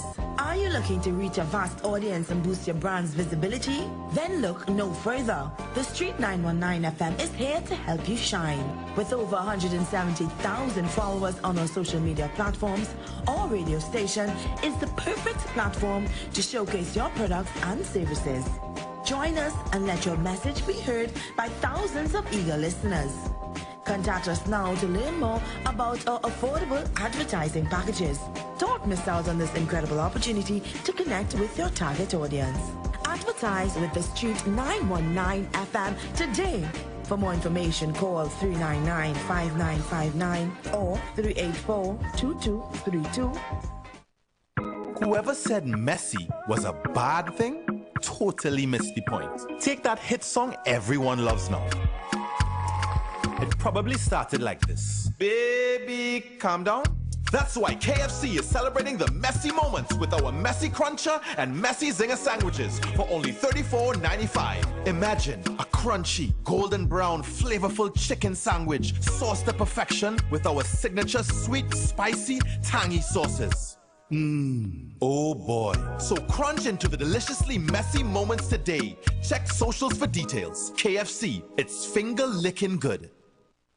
We rollin' big when the jackpot hit. We rollin' big when the jackpot hit. We rollin' big when the jackpot hit. Play way fast cash, that is the fit. We rollin' big. Fast cash and play way take win. No extra spend, just vibes and luck. Play way and fast cash turn up. We rollin', yes we rollin' big. Fast cash and play way take win.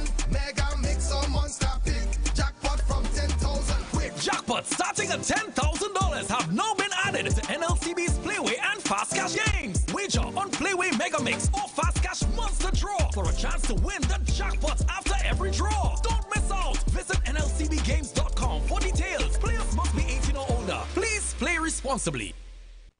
Are you tired of scratching the surface? Do you want to understand the real forces shaping Trinidad and Tobago? From the delicate dance of our energy sector on the global stage to the geopolitical shadows behind the crime affecting our streets, we dig deeper. The third umpire goes beyond the headlines. We connect the dots between local challenges and the international currents that truly impact your life, your wallet, your security. Join Stephen Matheson, Selvin Mitchell, and Ronaldo Rollux, 3 employment law and human resource management consulting professionals, as they unpack the complexities, analyze the power plays, and reveal the often hidden realities. Understand the game. Understand your role in it. The third umpire, critically analyzing Trinidad and Tobago's economic and political realities on how they affect your daily lives. Tune in Monday to Friday at 4 p.m. on The Street 919 FM. Don't just listen to the news. Understand it. Get hot this summer. Oh no, we mean HUT, as in hot days mean hot deals with Pizza Hut. Get 1 large pizza plus single breadsticks for only $135, or go bigger with 2 large pizzas, family breadsticks, and cinnamon rolls for just $290. All your favorite pizzas with all the toppings you love all summer long. So head to the Hut and get your hot deals while this offer is super hot. Pizza Hut, now that's delivering. Light up your weekends at Vibes Nightclub, Tobago's hottest spot. 3 epic nights of music and energy await every Thursday. Karaoke Thursdays. Kick off at 8 p.m. with free entry. Grab the mic, unleash your inner star, and sing all night. Beers on special for $10, 2 Campari for $25, and giveaways for the best singers. Every Friday, Limers Fridays. Kick off at 8 p.m. with free entry. Vibes with your crew and enjoy beers on special for $10, 2 Campari for $25, and 2 White Oak for $25. Every Saturday, Raw Saturdays. Everything goes, nothing but good vibes. Free entry and an all-star DJ cast to bring the vibes. Vibes Nightclub is where Tobago shines. Join us Thursday, Friday, and Saturday for music, fun, and unforgettable nights. Don't miss out. Your weekend starts at Vibes. Get hot this summer. Oh no, we mean HUT, as in hot days mean hot deals with Pizza Hut. Get 1 large pizza plus single breadsticks for only $135, or go bigger with 2 large pizzas, family breadsticks, and cinnamon rolls for just $290. All your favorite pizzas with all the toppings you love all summer long. So head to the Hut and get your hot deals while this offer is super hot. Pizza Hut, now that's delivering. The Gap Man Limited specializes in products that cater to all your health needs. The Male Enhancement Package targets the areas of the body that contribute to erectile dysfunction. The Male Enhancement costs $1,400. The Gap pills are priced at 250 pills for $500 and 500 pills for just $900. For the best in eye care, get the super combination of a Super Bright and the Body Healer. To improve the heart's function and circulation, get the Gap Gap Pills, and Formula C. To get a total body cleanse daily, use the Gap Body Healer and Big C, all for a super low price of $1,300. To order your products from the Gap Man Limited, call 628-4531 for products that cater to all your health needs. For more info, contact 476-7268. Planning your Tobago getaway? Choose the highest Google-rated car rental company on the island, O'Neill Auto Rentals Tobago. Located just minutes from the A&R Robinson International Airport, at O'Neill, we pride ourselves on being the most tech-savvy car rental company in Tobago. Our process is 100% digital. No paperwork, no long lines. From easy pickup to seamless returns, renting a car in Tobago has never been simpler. WhatsApp us now at 1-868-361-1042 to book your vehicle. Don't forget to mention promo code RADIO2 to receive a 5% discount on your rental. Send a WhatsApp message to 1-868-361-1042 today. That's 1-868-361-1042. O'Neill Auto Rentals Tobago, the easiest, most reliable car rental experience on the island. Vehicle availability is subject to change. Driver must be at least 25 years old and have a valid driver's license to book. For more information, visit www.rentalcartobago.com. It's in the feeling in our weak side. It's in the meaning in our spot. It is the thing that sets us apart. Who we are. 'Cause the rhythm of life keeps pumping. Together going strong. No matter what, we keep things flowing. Before we will go all in. Our hands up in the sky. Celebrating. Come let your rhythm flow. Hi there, I'm Lester Sublal, inviting you to join me on the first, second, and third Saturday, 8:30 p.m. to 11 p.m. for the program Slow Gospel Music, and on the fourth and fifth Saturday from 8:30 p.m. for an extended version of Slow Gospel Music on Street 91.9 FM. So line up, link up, creep up, rock and come in. It's all about the fastest growing reggae show in the land without a doubt. Reggae Rock Sundays on the Shit 919 FM with yours truly, MC Duke and Selector Kochi on the ones and twos. So make it a date and don't be late. 7 p.m. to 10 p.m. right here on the Shit 919 FM. Got 'em our way, King Selassie. Share the live. Share the live. The Street 919 FM on Facebook and Instagram. Share the live. Iowa George on Instagram. Share the live. Iowa TV and Street TV on YouTube. Share the live. The Street 919 FM. The umpires are back. This crime ball seems to be running away. Robert, what? We've had a very heinous crime today Right. in Sandy Grande. How do you know that? Because it's all over the news, sir.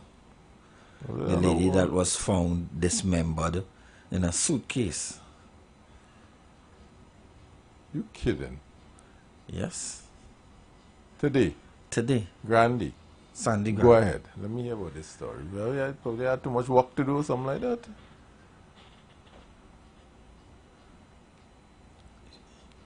Was somebody missing all the time? They were A lady looking for went someone. missing. She went missing. Mhm. Okay. She went missing. I think July the 1st. Okay. And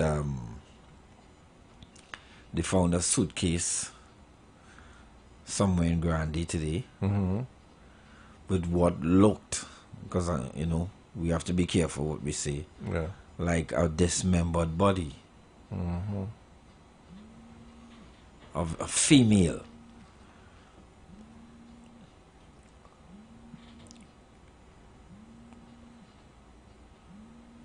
So what is police saying normally in countries when things like this happen? You get a statement from the commissioner of police saying, okay, ASAP.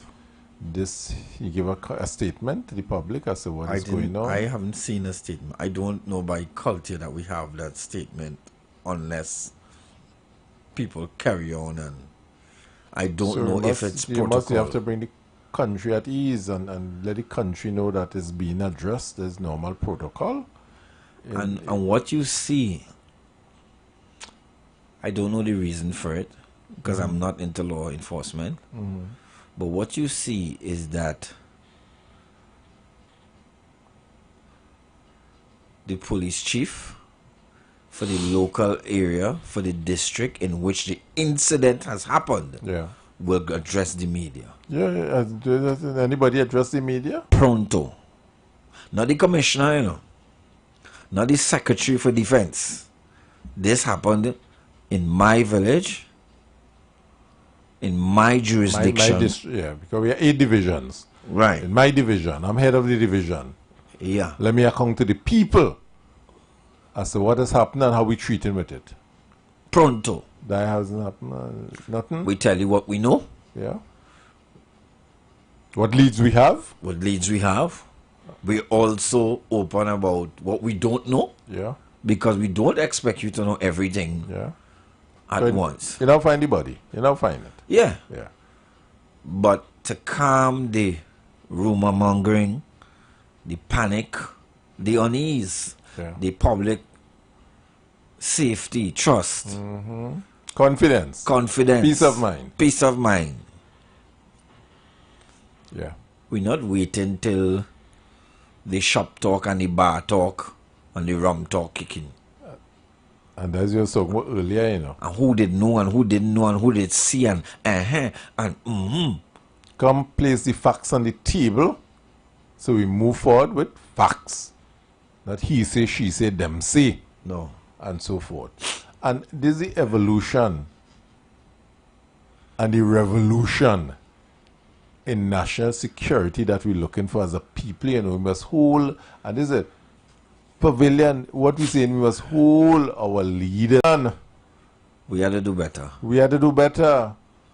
If you have to have policies in place by the parliament that says when these things happen, there must be a public statement from the agencies responsible for addressing it. And as a matter of fact, what you also notice, I don't know the reason for it. Maybe we're watching too much TV, right? You see an inter-agency approach when these things happen. So you'll see the fire chief for the area too. And then you'll see, so they all form a tripartite approach to addressing crime. And they each say what their role is with this thing. How much information they have. Yes. How much information they don't have. So that things happening. At least we wouldn't get into the shop talk and the beer talk first. That will come after. And this is, you know, I say it over and over again. I hope Homeland Batsman is listening. And we had to go across and have a conversation with Homeland Batsman from the Empire Box. Remember, we have a good view from the Third Empire Box. We seen the whole field at 4 angles. You ask yourself the question, so, and I remember we talked about it last week. Where's the municipal police? They have a role to play. Where's the private security industry, the precepted and fire and They have a role to play. Where all the agencies that exist in this country has the Homeland Batsman corral these, into assisting in addressing criminality in its form. Has any of these things happened? We had in the past, and I was put back on the table, and probably Homeland, let's have a conversation. We had in the past, Homeland, yesterday I was explaining to someone, the Private Security Network Commission. Homeland, are you aware that exists, where we had a tripartite arrangement with private security, the TTPS, and proprietary security like TSTT? You had we call the Airport Authority security, and different agencies came together And we discuss solutions for crime and what role each will play in supporting each other. That was chaired by the Deputy Commissioner of Police responsible for crime, with 12 different bodies sitting down there, and what my role is, what's happening by you, and we brief each other and we pushed forward in addressing crime. And then it broke down, it fell down. I wouldn't go there, we want to go political now. But what I'm saying, these are things that I would like to see Homeland Batsman address in terms of how you shift in the paradigm, but the status quo remain the same, so that suitcase situation will continue to happen because we haven't changed the game. Is it too much to ask for somebody to say, this evening at 12:30, we found the missing sheep, so and so, this, that, no the wool on the other, back. and that, the other, and this and that, and we will follow up. We don't know. We don't know these things, but we want to assure the community. How hard is that? That, you know, and we are in the community. We're not doing this from the White House. And we don't want it from a reporter come and ask you a question. It must be a structured invitation to the press to talk to the population how we as an agency will be addressing this. The public know we can stand up right out the precinct, right out the station, and give a press conference. And give a press conference. Talk to us. Get all the information, get it, but we go to the public. We don't have to ask and wonder what's going on. Since now 3 people dead and all this kind of a and we build our own story. The community build a story, and we run with the story that's built by the community. So by that time, you have to really educate the miseducated, and you start to doubt now, and inform the misinformed. Because such has been the time lag and such a lethargic and weary response time with so much mischief, because it have mischief makers out there. Good, so much detractors and deflectors, conjecture, stories, rumors. But the deeper issue is that we do have a crime problem. We've always had one. And that particular batsman, while others could warm up, he started with balls coming at him while he was walking into the field, walking towards the pitch, just bowling at him, you know. I saw a comment, somebody said, I think it was on the newspaper, this is not crime watch, you know. Okay. And I said, true. Yeah. Legal delivery. Yeah. It is true. Yes. There are some things we could... The talk shop is over. We could wait on the back pay. We could wait on the 10%. Yeah. All these things. But you can't spend your 10% if you're not alive, you know. You can't spend your 5% if you're not... Batsman from Homeland Batsman. I know for a fact the full extent, and you have to be mindful. I think I said probably the only person who understand the role of the minister and the role of the commissioner of police was Gary, who clearly pronounced on it. He was one who understood. You know why? Because he held the two positions and knew the limitation of both. Yeah? Homeland Batsman, you're in a position now where there's only certain things you can do, but you can request off. You can legislate to change and improve certain things. New man in the commissioner of police, you are too quiet. You are too quiet. You're not in the opera. You're just sit down and listen to music of crime being played in the public domain and don't whisper a word. In this opera, commissioner of police, in this opera, you are allowed to speak while the band is playing. The band is called Crime and Criminality. You can speak. We're not hearing you. Things are happening. We're not hearing you. Have you structured or restructured the police service to be more responsive way of communication to the population? But even the what have you done since you're in office? Even the basic visibility. You telling me there might have been a triple murder in an area. And you ain't show up yet? 2 days ago. And the day after I driving through the normal. And there's not a heavy presence. Nothing about the area says to me, we're looking for you. Yeah. The hunt is on. Nothing about the area. Everybody just cool and hunky-dory and yeah, boy, hard luck day, boy. We got to light a candle and wear a jersey, boy. We have to get a jersey and you have sweet bread, you bring the sweet bread, I go bring the cricks. We light a flambe on the pavement. Right, and we go do we thing and we had to take one for them. We had to take one for them fellas, boy. Yeah, boy. There was good, good fellas, innocent. Well, most people are innocent, right? We know that, right? And life as usual, nothing from the security services. Why? So what's going on here? But you in here, it had a thing up there the other day. Oh, you're passing next way. If you was thinking about coming back, don't come back. Now, in the long term, we understand that cannot maybe be sustained. But it does send a message. Yeah. It does give the rest of the community affected a type of reassurance. Yeah. Even if it's 5 days, 3 days, or how much ever, the logistics allow. But you tell me nothing? Nothing says that 3 people died on that street. Nothing apart from candle. Nothing. Just like hard luck day, boy. Them fellas by hard luck. Them fellas was, I was just there, Yeah. Another one by the dust. Yeah. And we move. Yeah. Nothing. And I'm looking at it from the law enforcement side. Yeah. Nothing says that. So this lady found in the suitcase, we don't know what the story is. But we definitely have a problem. Now, social media reports suggest that it's some relationship matter.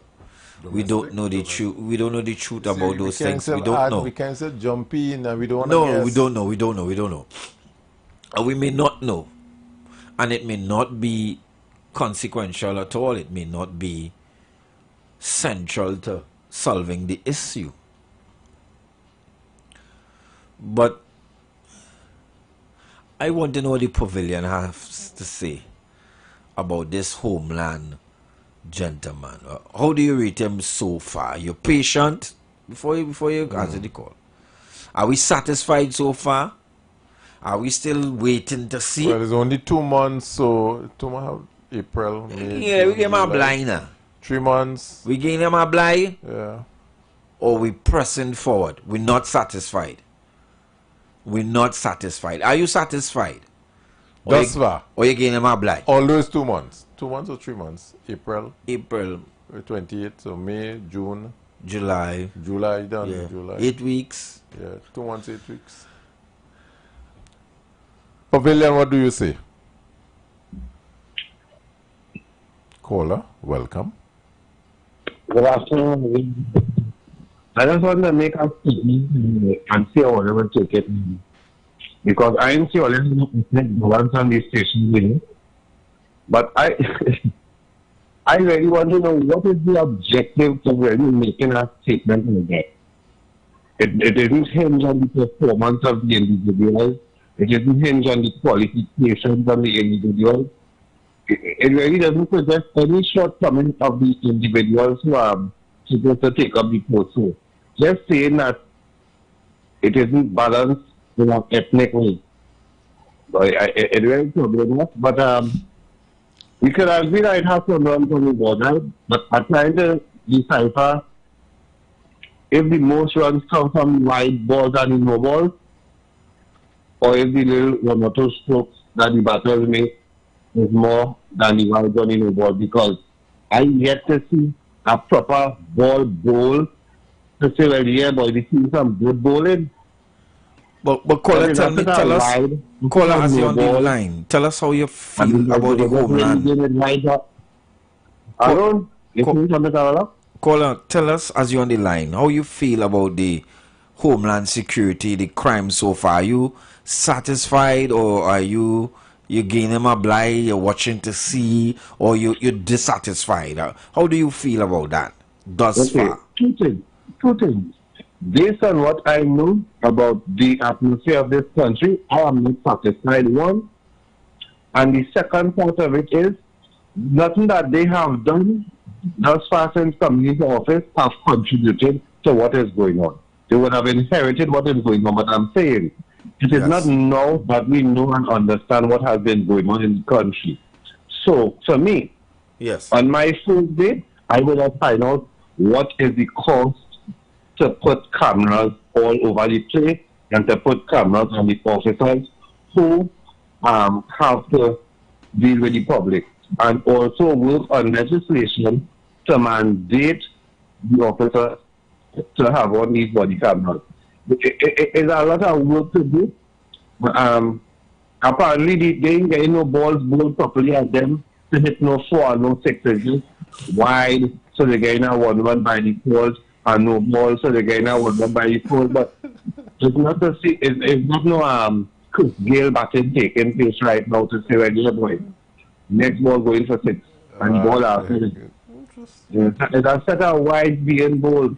And I really don't understand this approach by the bowling side, but we really didn't expect that type of cricket. Well, not expect, but we really don't want to see that type of cricket. We really want a good match. As one of your callers, we like a good opposition, but the opposition is leaving a lot to be desired. Thank you, caller. I believe that enough within the public domain for more action to be taken by the batting side so that they could truly make some runs. Not just from the set of wide that's coming at them. Thank you, caller. Because we have things to do to improve the situation that we are currently in. Well, gentlemen. Excellent. Caller, welcome. Ooh. Good evening again. Hi.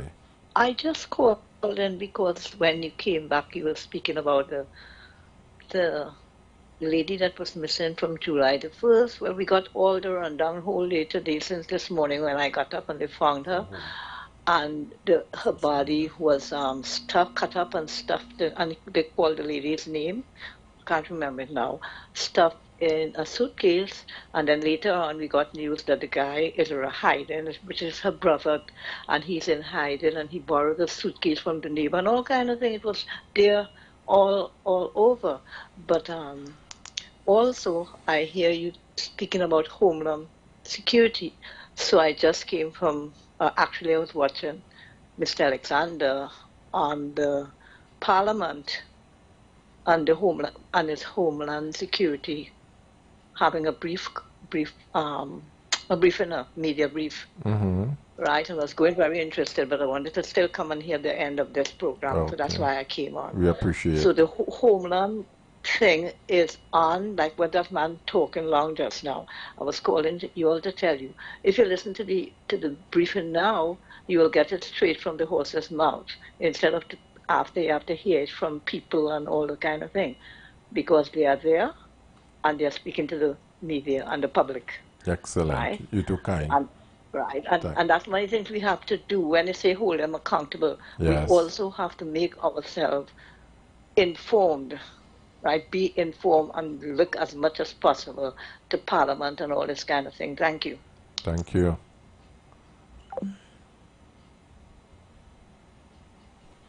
Caller, welcome. Yeah, I just want to say one thing. I'm changing all your program or anything. I just want to say one thing. You see the message you read that asks or make a statement that you can't go forward by looking backward. I want to tell the person who sent that message, that's exactly what went on with PNM. They want to go forward, but looking backwards. So they crash. All right. Have a blessed evening. Oh my God. We want to know, callers, we want to know. We're dealing with crime and matters of crime. How do we rate the Homeland performance thus far? Caller, welcome. It's really prevalent again. But that man made me laugh just now. You know what I mean? So the question with security, so with the research and thing I do in online here. So I remember when the UNC was in power back in 2015 or something, or before that, They had a state of emergency.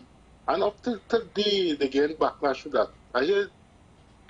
I read different things online there, so I don't know what it's real. They say 10,000 and 20. I didn't know Trinidad had a prison to hold 20,000 people. Well, anyhow, if they want fast, decisive action from the batting team, but what level would they introduce that we, the citizens, won't call it police state? If they implement certain things to get quick results, we won't say we becoming a dictatorship. Freedom of movement restricted. Because look at the simple example. They're going to introduce police in these schools, and there's a whole lot of talk about it. But it's something new. They don't have no data on it. It's a prototype, and this is how we learn data and we know how to deal with it in the future. And so we want fast, decisive action, but we don't want the country to become a police state and a dictatorship. But that's the crime. The crime is an escalating horse in Trinidad, and I believe drastic measures. But is the population mature enough for change? And now going back to you see, I spent thousands of US$ buying merchandise from the Soca Warriors, right? And go to the games, and then just now they're coming to play World Cup because we go qualify. But I ain't gonna spend no more money because you know why? I was 5 Indian on the team, 1 Chinese, and a white goal. Thanks, Kola. Otherwise, I'm not gonna spend no money. You know? Thanks.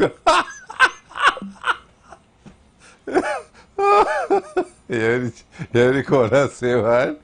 Unbalanced all wrong. I trying to find out from the pavilion how they rate this batting performance. Well, they probably by have no the gentleman. opinion. Probably they have no opinion. I don't know. They say nothing. They want the They ball talk about all everything over, else, all over the place. The pavilion wild today. Pavilion will be steady course.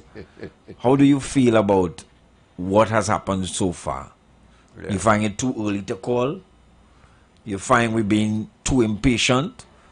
Or you find we must press on and keep pressing? Are you satisfied with any aspect, of the homeland performance thus far? Any aspect of it? Caller, welcome. Caller? Connecting? Is it connecting at all? Alright, it's connected. Yeah, some aspect you may be, I mean, in let's say 3 months, you can really turn around a 600 murder a year country. Caller? Evening. You're inside. Welcome. Again. Yeah. Yes, I'm calling again. How was the press conference? I am proud. Just now, yes, I'm proud of the performance of this Homeland Security, or what you are asking about. Totally proud, because the mess that they met, it will take you see, when we are looking instant results, regardless of who came into office, they would have a lot to do. If you leave your house in a stinking state and you walk in to feed 2 children or whatever, a new baby, and you walk in, what they have to do, you have to clean up the whole place, the mess. You have to, and then get everything, get everything in order. I find that, you know, and then we are there. It is not them, you know, it's we. Point. As you all say. Thank you. If you want to leave it like that, and you not pleased, that is you. But we have to make it, at least me. I don't know other people, right? Yeah. Okay. Thank you. Good. And then you can't put everything in 3 months, 6 months, a year. It have to get bad before it gets better, because the ridiculous, it's 10 years mess we have to bring back in order. Yeah. Point. You all study now. Thank you. You Excellent. have a lot of things to see, right? And I have to say, because you continue asking what the pavilion saying and all kind of thing. To me, Good job, great job. Right now, I told you they are talking to the people, which is you should have known, oh God, they're talking rubbish or they're talking good or whatever it is. But I say, go ahead. We have to press forward, and we will get it right. Beautiful, thank you. Good. So the caller basically saying from the pavilion is, what do I do here? Technology, acrobat with this thing.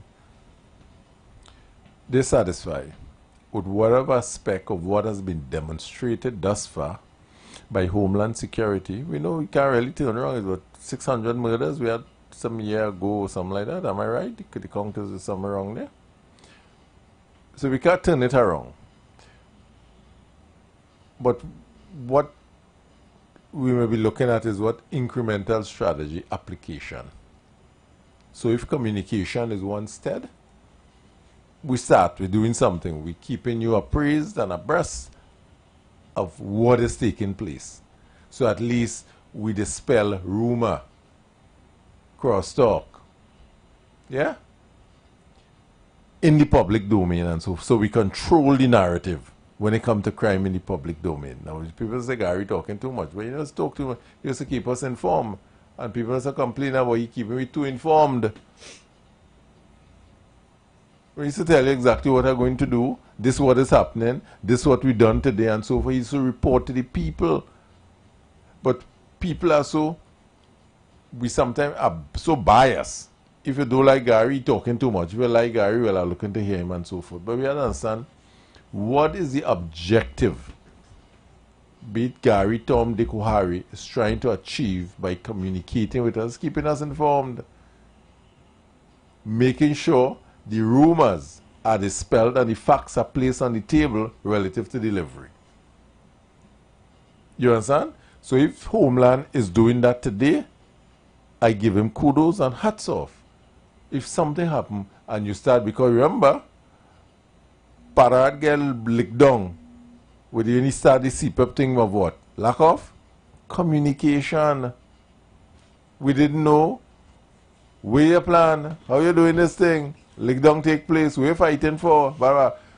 If Homeland start today, yeah, something happen and this is strategy I'm going to employ. The Commissioner of Police, me and who else they have, and the minister there, and we give a statement to the country, this has happened, this is what we know, this is what we intend to do, and so forth. We follow through with that. There can't be no rumor mongering, yes?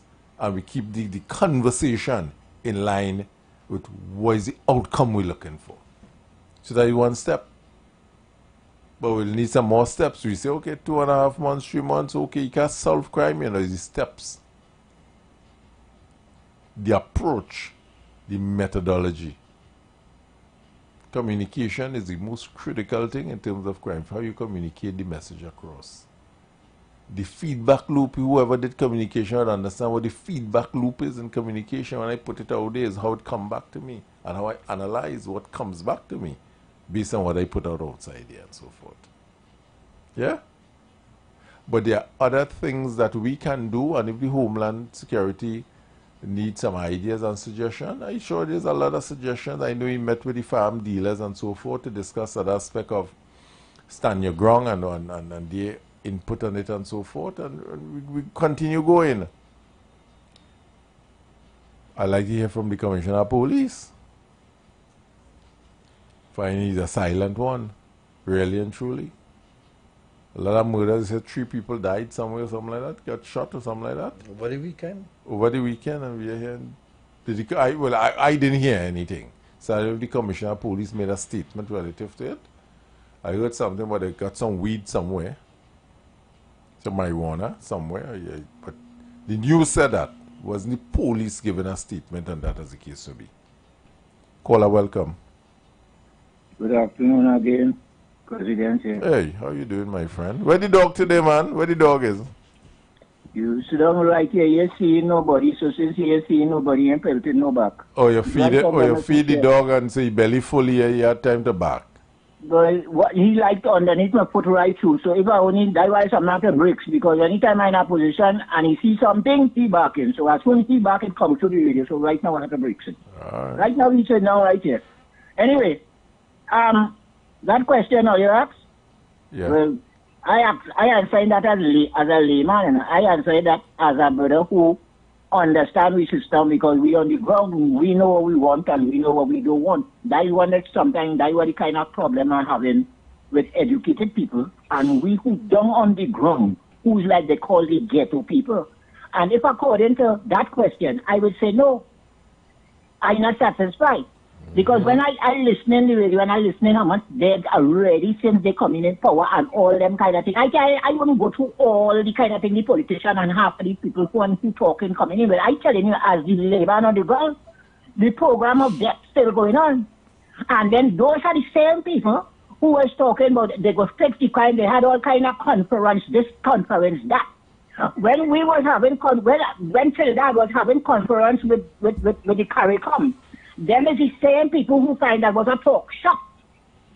You see, that thing inside of my head that I could always remember when question coming up. If it don't come up, I might forget. But then if it coming up, then I will remember. I remember that good.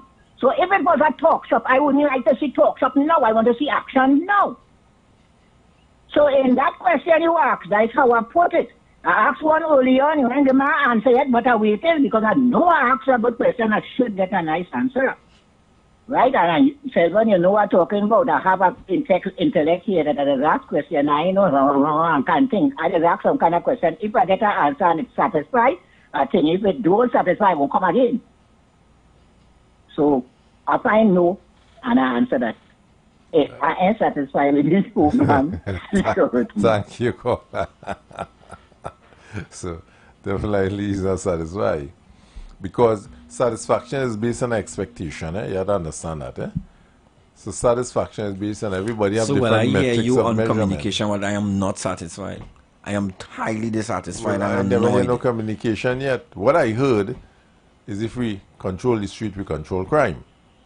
I don't understand. But what I'm saying is that we haven't heard the communication. I said communication doesn't deal with no big set of is keeping the public in line with what is happening. And I am thankful. Yeah. But that alone will not satisfy me. No, it's a start. But you seeing that self. Better than that. No, we have to understand something. I'm glad you say that. And I want to put that in a context.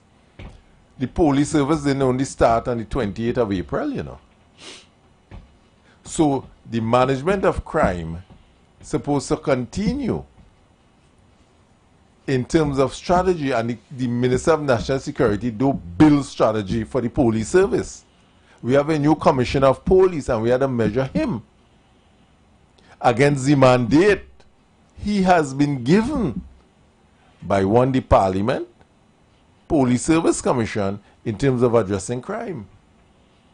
What he'll get from Homeland is the necessary support in terms of resources through finance, through policy. So if we have to measure Homeland and we have to be fair to Homeland, this is why I talk about certain things that under his remit from a policy standpoint, dealing with the Office for Law Enforcement, policy, OLEP and so forth, he have that overarching responsibility and he could inject himself into creating that enabling environment from a policy standpoint. And you see them thing happening yet if you measure him on that. When you're talking about crime, criminality, detection, persecution, he had nothing to do with that really on a frontal basis. He don't arrest nobody. He can't charge nobody. He can't self-instruct the commissioner of police. He can't. So we have to know where we're measuring him and how we're lining him up for measurement. We have to measure him based on his job description. His job description never say he had to arrest nobody. If there's a crime of young lady in a suitcase. I am not satisfied. You sound like the last minister. The last bowler said the same thing. It's out of his remit. No. That's what he said, you know. The last bowler for security said, that's not my job. I'm going slow. I'm going one more time. Okay. I'm going one more time. Go again. I said there's something in his remit. I have not seen it implemented. Low-hanging fruit. I called out some. I said there are agencies. We have private security. We have OLEP. We have a number of things, but I haven't seen any show me emotion yet with the low-hanging fruits. You see the public will look at it. The pavilion will look at it at this. That, well, only 2 months, how do you start solving crime? The Minister of National Security, they'll solve crime. The police service solve crime. Who was there before and after? They deal with solving crime. And if crime is not being solved really and truly, we had asked the Commissioner of Police and his team what they're doing relative to solving crime. And I'm saying, what is the expectation of the Commissioner of Police? We must know what is in his remit to so do. And don't blame somebody for things that they have no control over. What I'm saying is that, are we measuring him based on his remit? And do you understand? I think we should ask the question. We have to delve into this more. Does the pavilion understand what is the role and function of the Minister of National Security, the Homeland Minister, relative to crime, criminality, the detection of and the persecution thereof?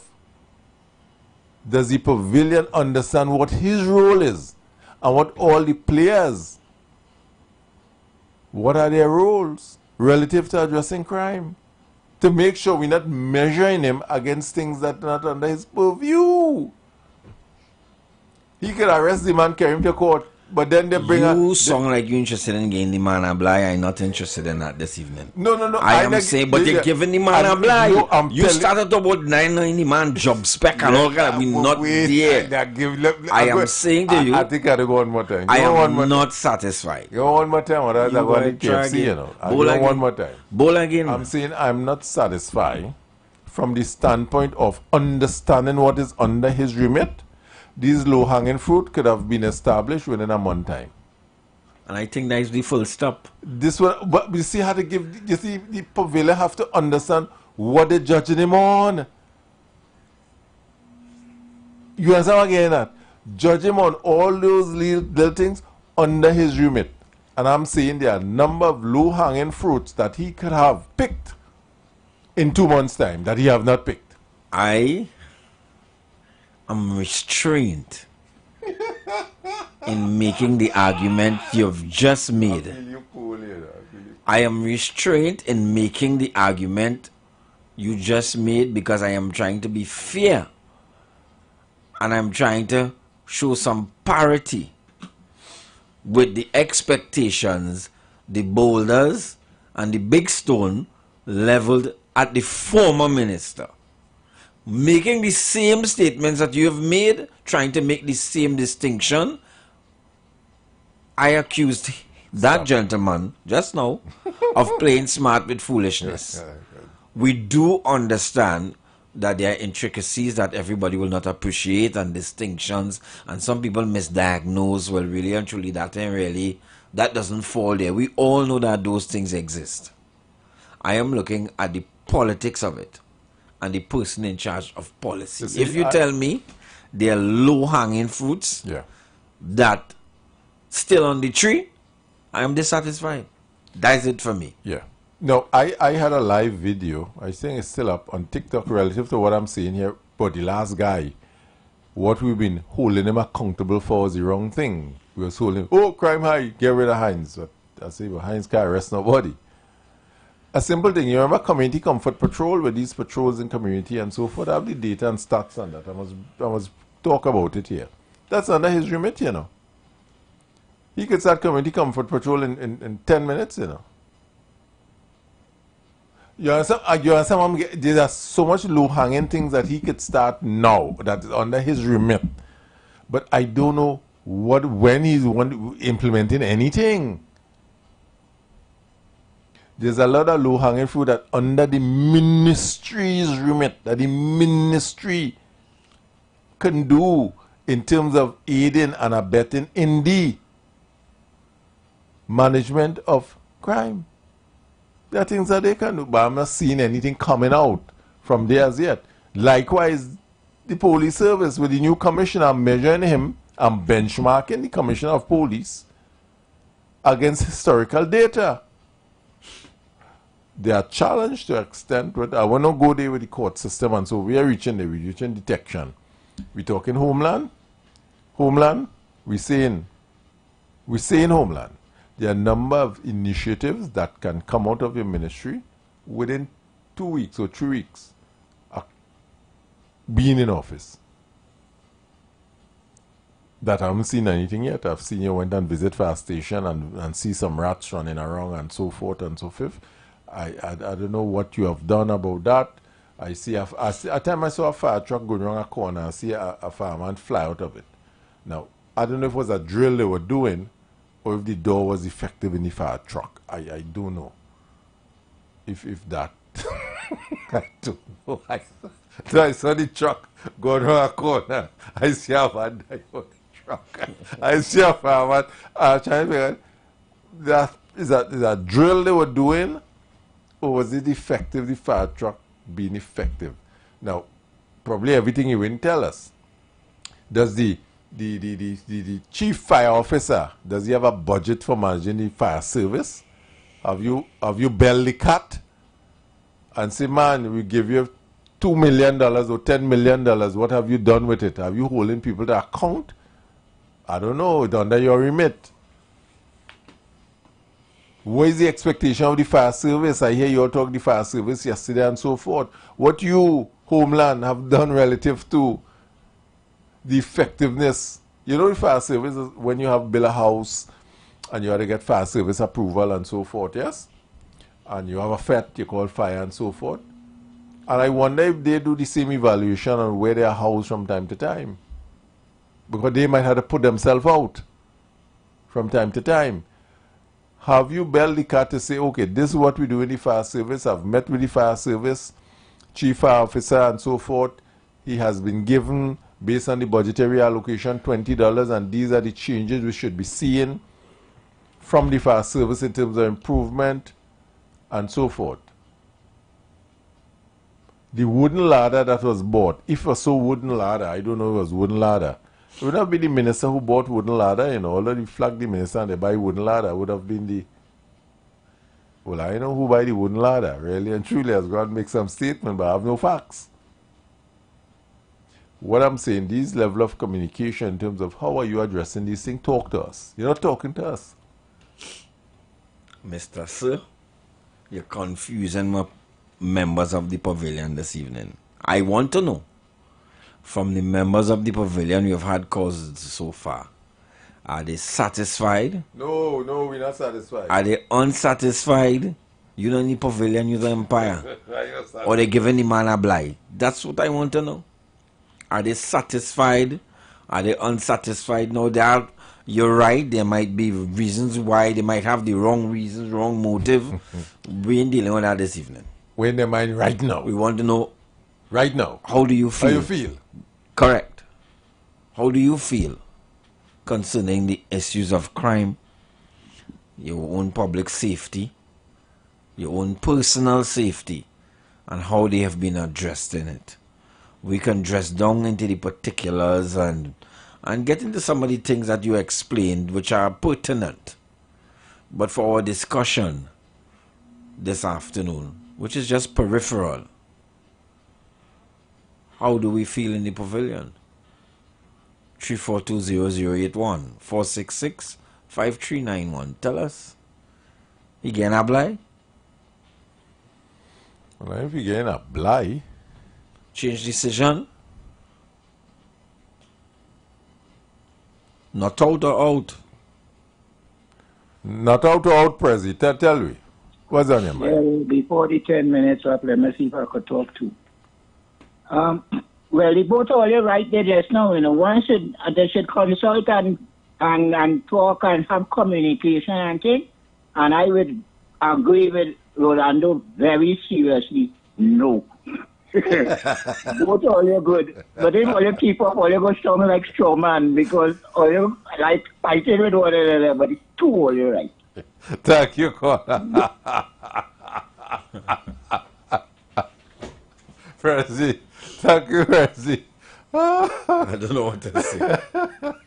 So when you don't know what to say, you should say that thing. Don't talk about skateboard. Yeah, don't let me get that skateboard mainly. Right? So we don't count here.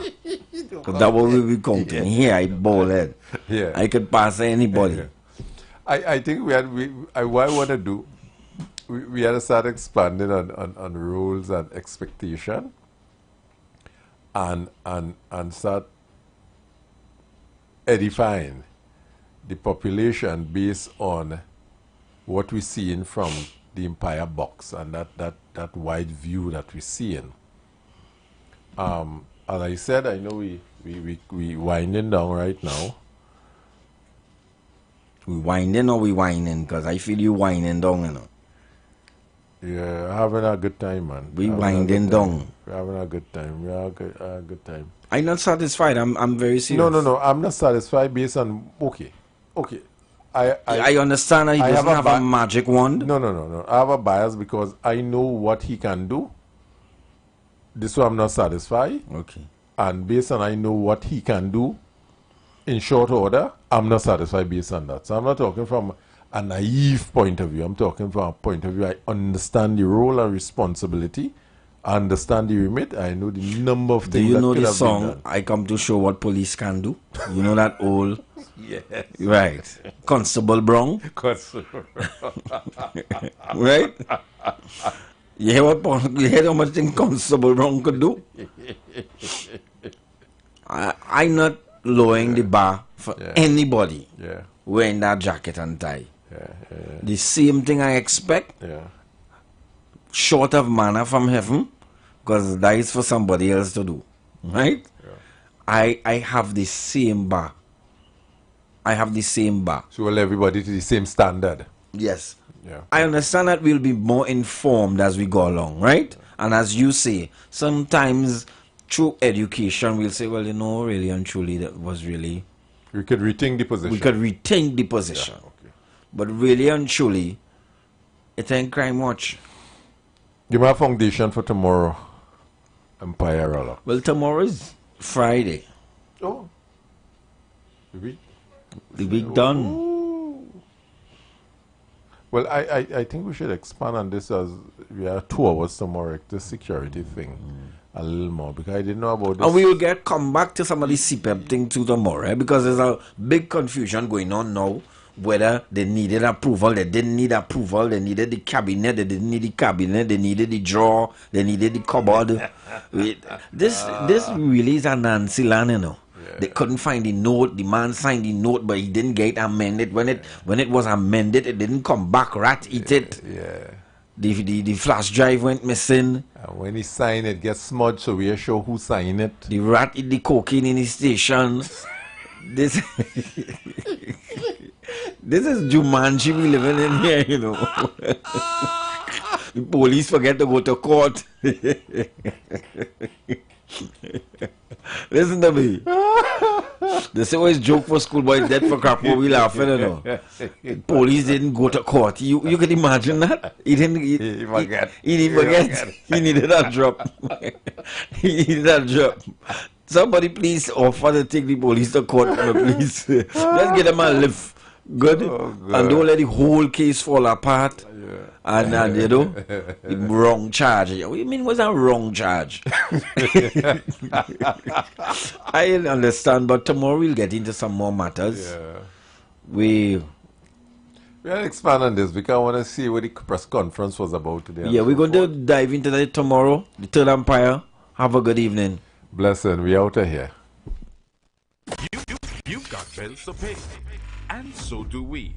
Let's go pay some bills on the street 919 FM.